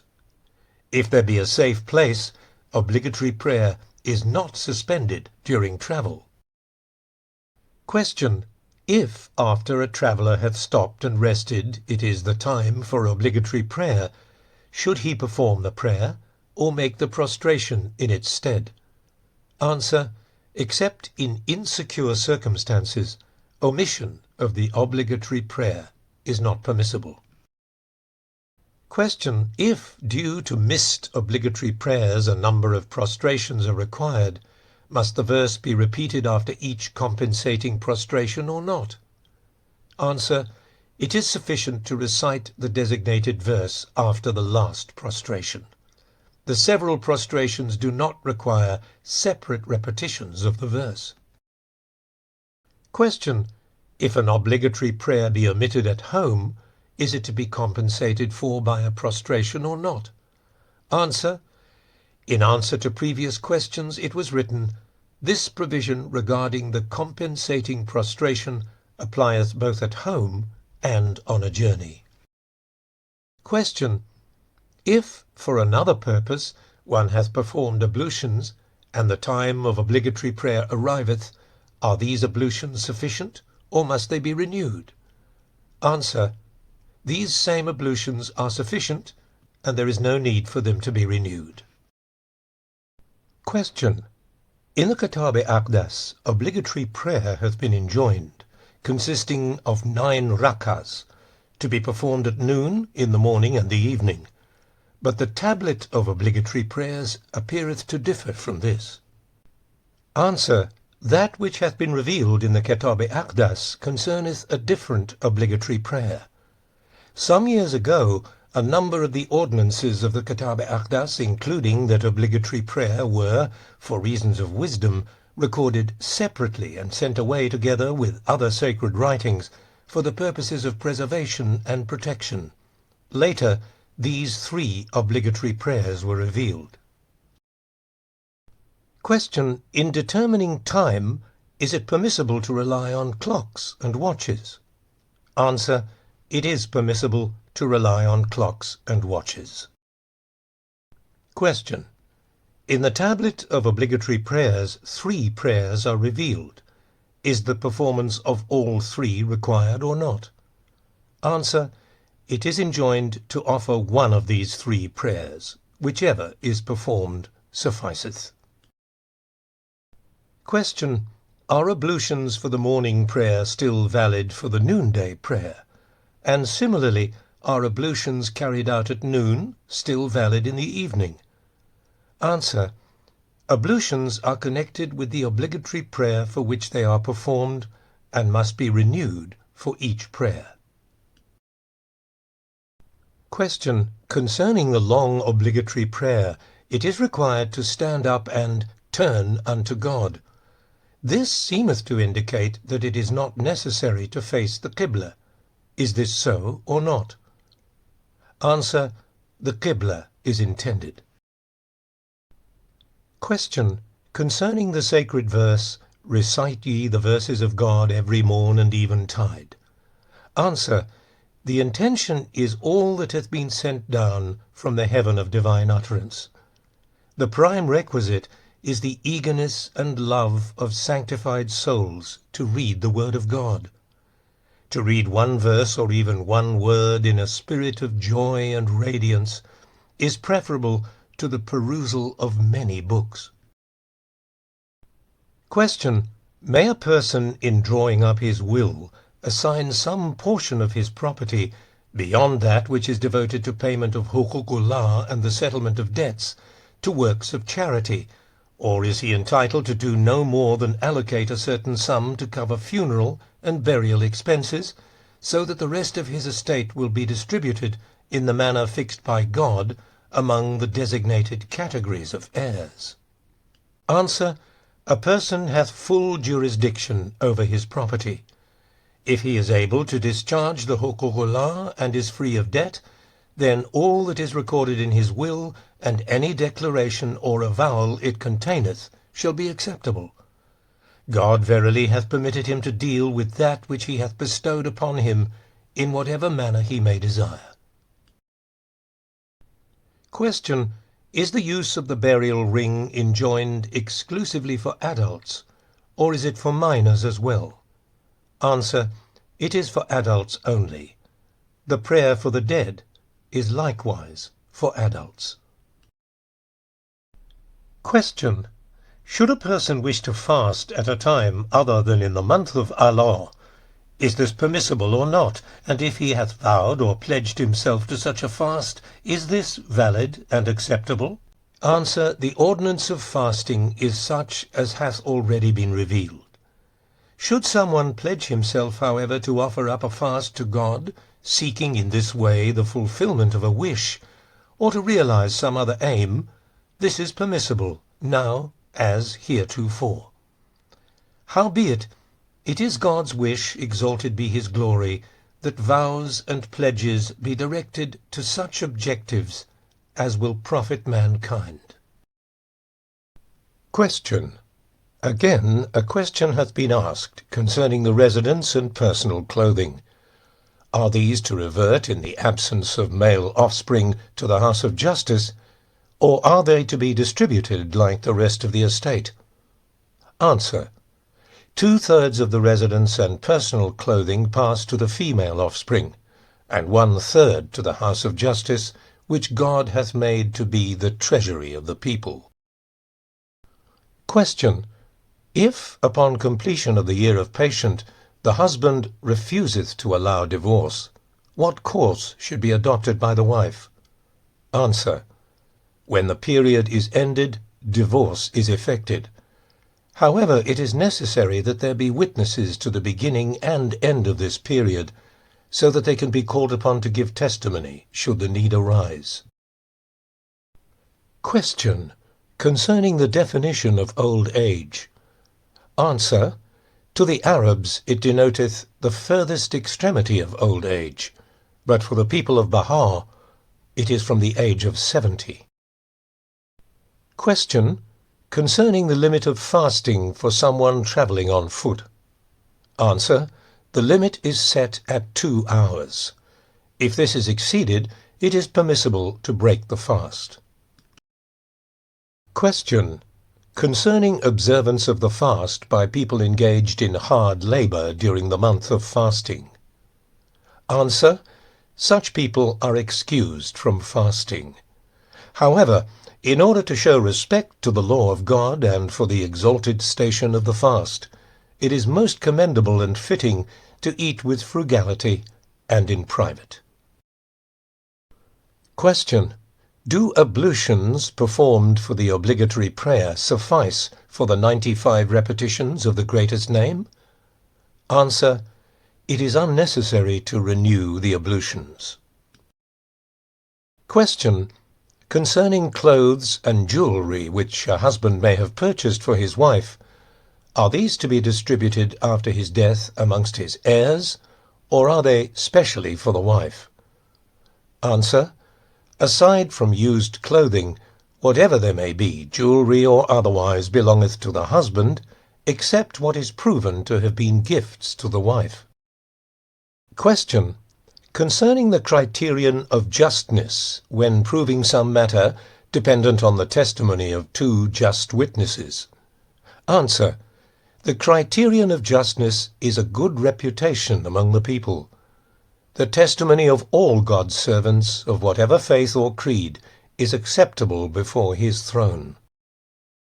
Question: if the deceased hath not settled his obligation to Bahá'u'lláh, nor paid his other debts, are these to be discharged by proportionate deductions from the residence, personal clothing, and the rest of the estate, or are the residence and personal clothing set aside for the male offspring, and consequently the debts must be settled from the rest of the estate? And if the rest of the estate is insufficient for this purpose, how shall the debts be settled? Answer: outstanding debts and payments of hukuk should be settled from the remainder of the estate. But if this is insufficient for the purpose, the shortfall should be met from his residence and personal clothing. Question: should the third obligatory prayer be offered while seated or standing? Answer: it is preferable and more fitting to stand in an attitude of humble reverence. Question: concerning the first obligatory prayer, it hath been ordained, one should perform it at whatever time one findeth oneself in a state of humbleness and longing adoration. Is it to be performed once in 24 hours, or more frequently? Answer: once in 24 hours is sufficient. This is that which hath been uttered by the tongue of divine command. Question: concerning the definition of morning, noon, and evening. Answer: these are sunrise, noon, and sunset. The allowable times for obligatory prayers are from morning till noon, from noon till sunset, and from sunset till 2 hours thereafter. Authority is in the hand of God, the bearer of the two names. Question: is it permissible for a believer to marry an unbeliever? Answer: both taking and giving in marriage are permissible. Thus did the Lord decree when he ascended the throne of bounteousness and grace. Question: concerning the prayer for the dead, should it precede or follow the interment? And is facing the Qibla required? Answer: recital of this prayer should precede interment, and as regards the Qibla, whichever way ye turn, there is the face of God. Question: at noon, which is the time for 2 of the obligatory prayers, the short midday prayer and the prayer to be offered in the morning, noon, and evening, is it necessary in this case to perform 2 ablutions, or would 1 suffice? Answer: the renewal of ablutions is unnecessary. Question: concerning the dowry for village dwellers, which is to be of silver. Is it the bride or bridegroom who is intended, or both of them? And what is to be done if one is a city dweller and the other a village dweller? Answer: the dowry is determined by the dwelling place of the bridegroom. If he be a city dweller, the dowry is of gold, and if he be a village dweller, it is of silver. Question: what is the criterion for determining if one is a city dweller or a village dweller? If a city dweller taketh up residence in a village, or a village dweller in a city intending to settle permanently, what ruling is applicable? Is the place of birth the deciding factor? Answer: the criterion is permanent residence and, depending on where this is, the injunction in the book must be observed accordingly. Question: in the holy tablets it hath been revealed that when someone acquireth the equivalent of 19 mithqals of gold, he should pay the right of God on that sum. Might it be explained how much of this 19 should be paid? Answer: 19 out of 100 is established by the ordinance of God. Computation should be made on this basis. It may then be ascertained what amount is due on 19. Question: when one's wealth exceeds 19, is it necessary for it to increase by a further 19 before hukuk is due again, or would it be due on any increase? Answer: any amount added to 19 is exempt from hukuk until it reacheth a further 19. Question: concerning pure water and the point at which it is considered used. Answer: small quantities of water, such as 1 cupful or even 2 or 3, must be considered used after a single washing of the face and hands. But a kur, or more of water, remaineth unchanged after 1 or 2 washings of the face, and there is no objection to its use, unless it is altered in one of the 3 ways. For example, its colour is changed, in which case it should be looked upon as used. Question. In a treatise in Persian on various questions, the age of maturity hath been set at 15. Is marriage likewise conditional upon the reaching of maturity, or is it permissible before that time? Answer. Since the consent of both parties is required in the Book of God, and since before maturity their consent or lack of it cannot be ascertained, marriage is therefore conditional upon reaching the age of maturity, and is not permissible before that time. Question. Concerning fasting and obligatory prayer by the sick. Answer. In truth, I say that obligatory prayer and fasting occupy an exalted station in the sight of God. It is, however, in a state of health that their virtue can be realized. In time of ill health, it is not permissible to observe these obligations. Such hath been the bidding of the Lord, exalted be his glory at all times. Blessed be such men and women as pay heed, and observe his precepts. All praise be unto God, he who hath sent down the verses, and is the revealer of undoubted proofs. Question. Concerning mosques, chapels, and temples. Answer. Whatever hath been constructed for the worship of the one true God, such as mosques, chapels, and temples, must not be used for any purpose other than the commemoration of his name. This is an ordinance of God, and he who violateth it is verily of those who have transgressed.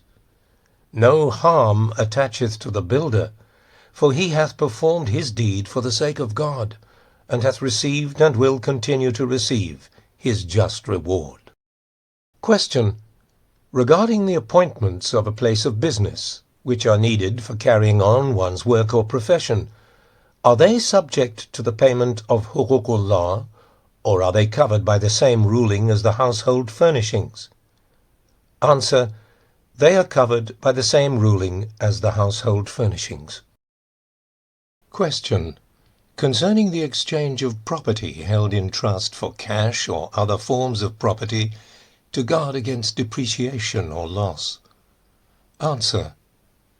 Regarding the written question on the exchange of property held in trust to guard against depreciation and loss, such exchange is permissible on condition that the substitute will be equivalent in value.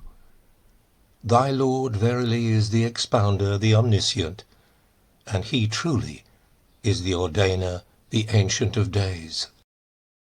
Question. Concerning the washing of the feet in winter and summer.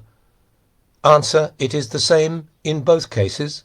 Warm water is preferable, but there can be no objection to cold. Question. A further question on divorce. Answer.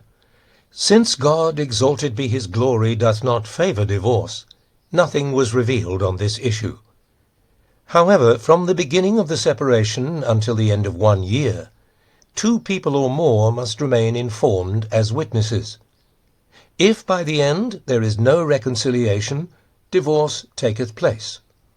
This must be recorded in the registry by the religious judicial officer of the city appointed by the trustees of the House of Justice.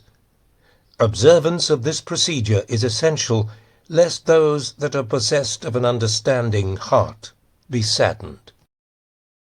Question. Concerning consultation. Answer.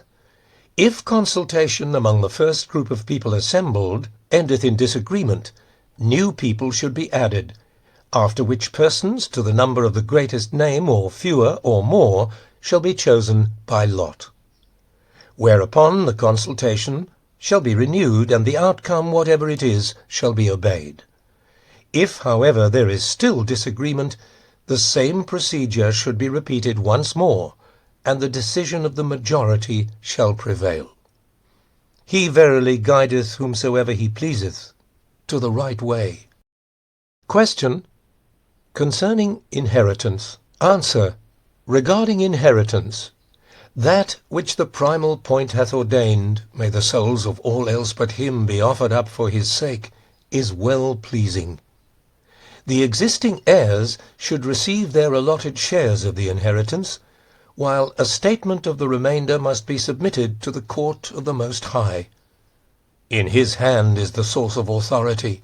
He ordaineth as he pleaseth. In this regard, a law was revealed in the land of mystery, temporarily awarding the missing heir's inheritance to the existing heirs until such time as the house of justice shall be established, when the decree concerning this will be promulgated. The inheritance, however, of those who emigrated in the same year as the ancient beauty hath been awarded to their heirs, and this is a bounty of God bestowed upon them. Question concerning the law on treasure trove. Answer. Should a treasure be found, 1/3 thereof is the right of the discoverer, and the other 2/3 should be expended by the men of the house of justice for the welfare of all people.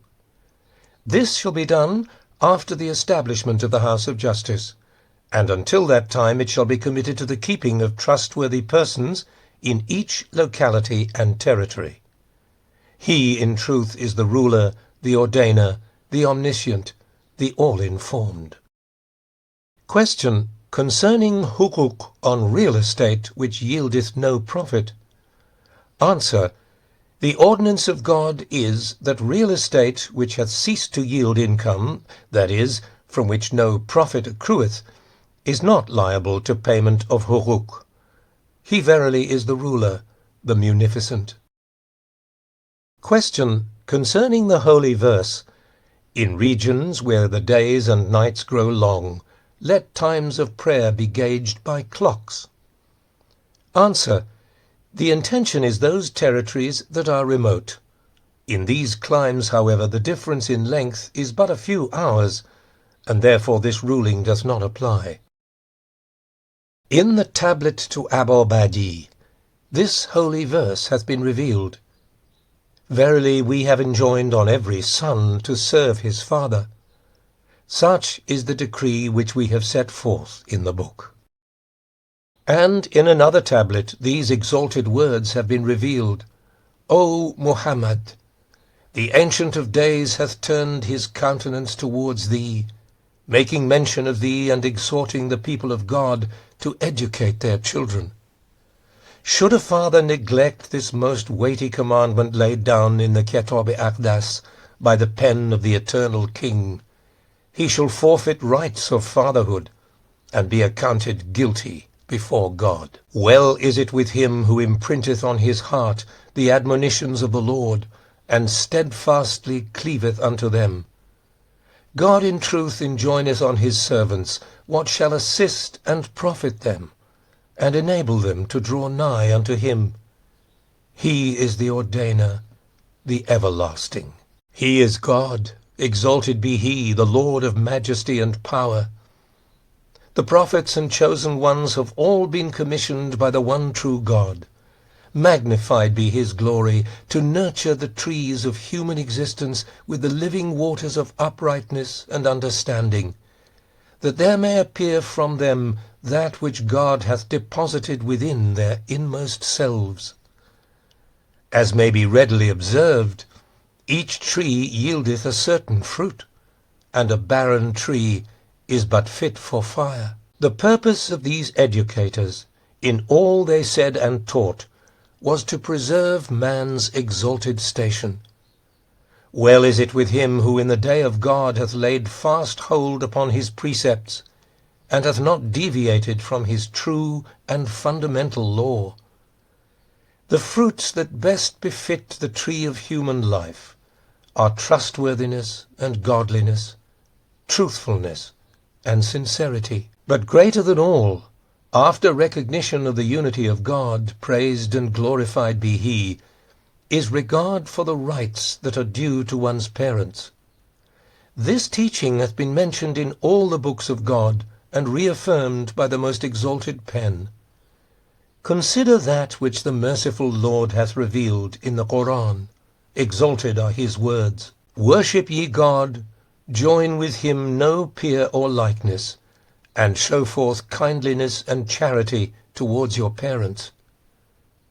Observe how loving kindness to one's parents hath been linked to recognition of the one true God. Happy they who are endued with true wisdom and understanding, who see and perceive, who read and understand, and who observe that which God hath revealed in the holy books of old, and in this incomparable and wondrous tablet. In one of the tablets he, exalted be his words, hath revealed, and in the matter of zakat, we have likewise decreed that you should follow what hath been revealed in the Quran.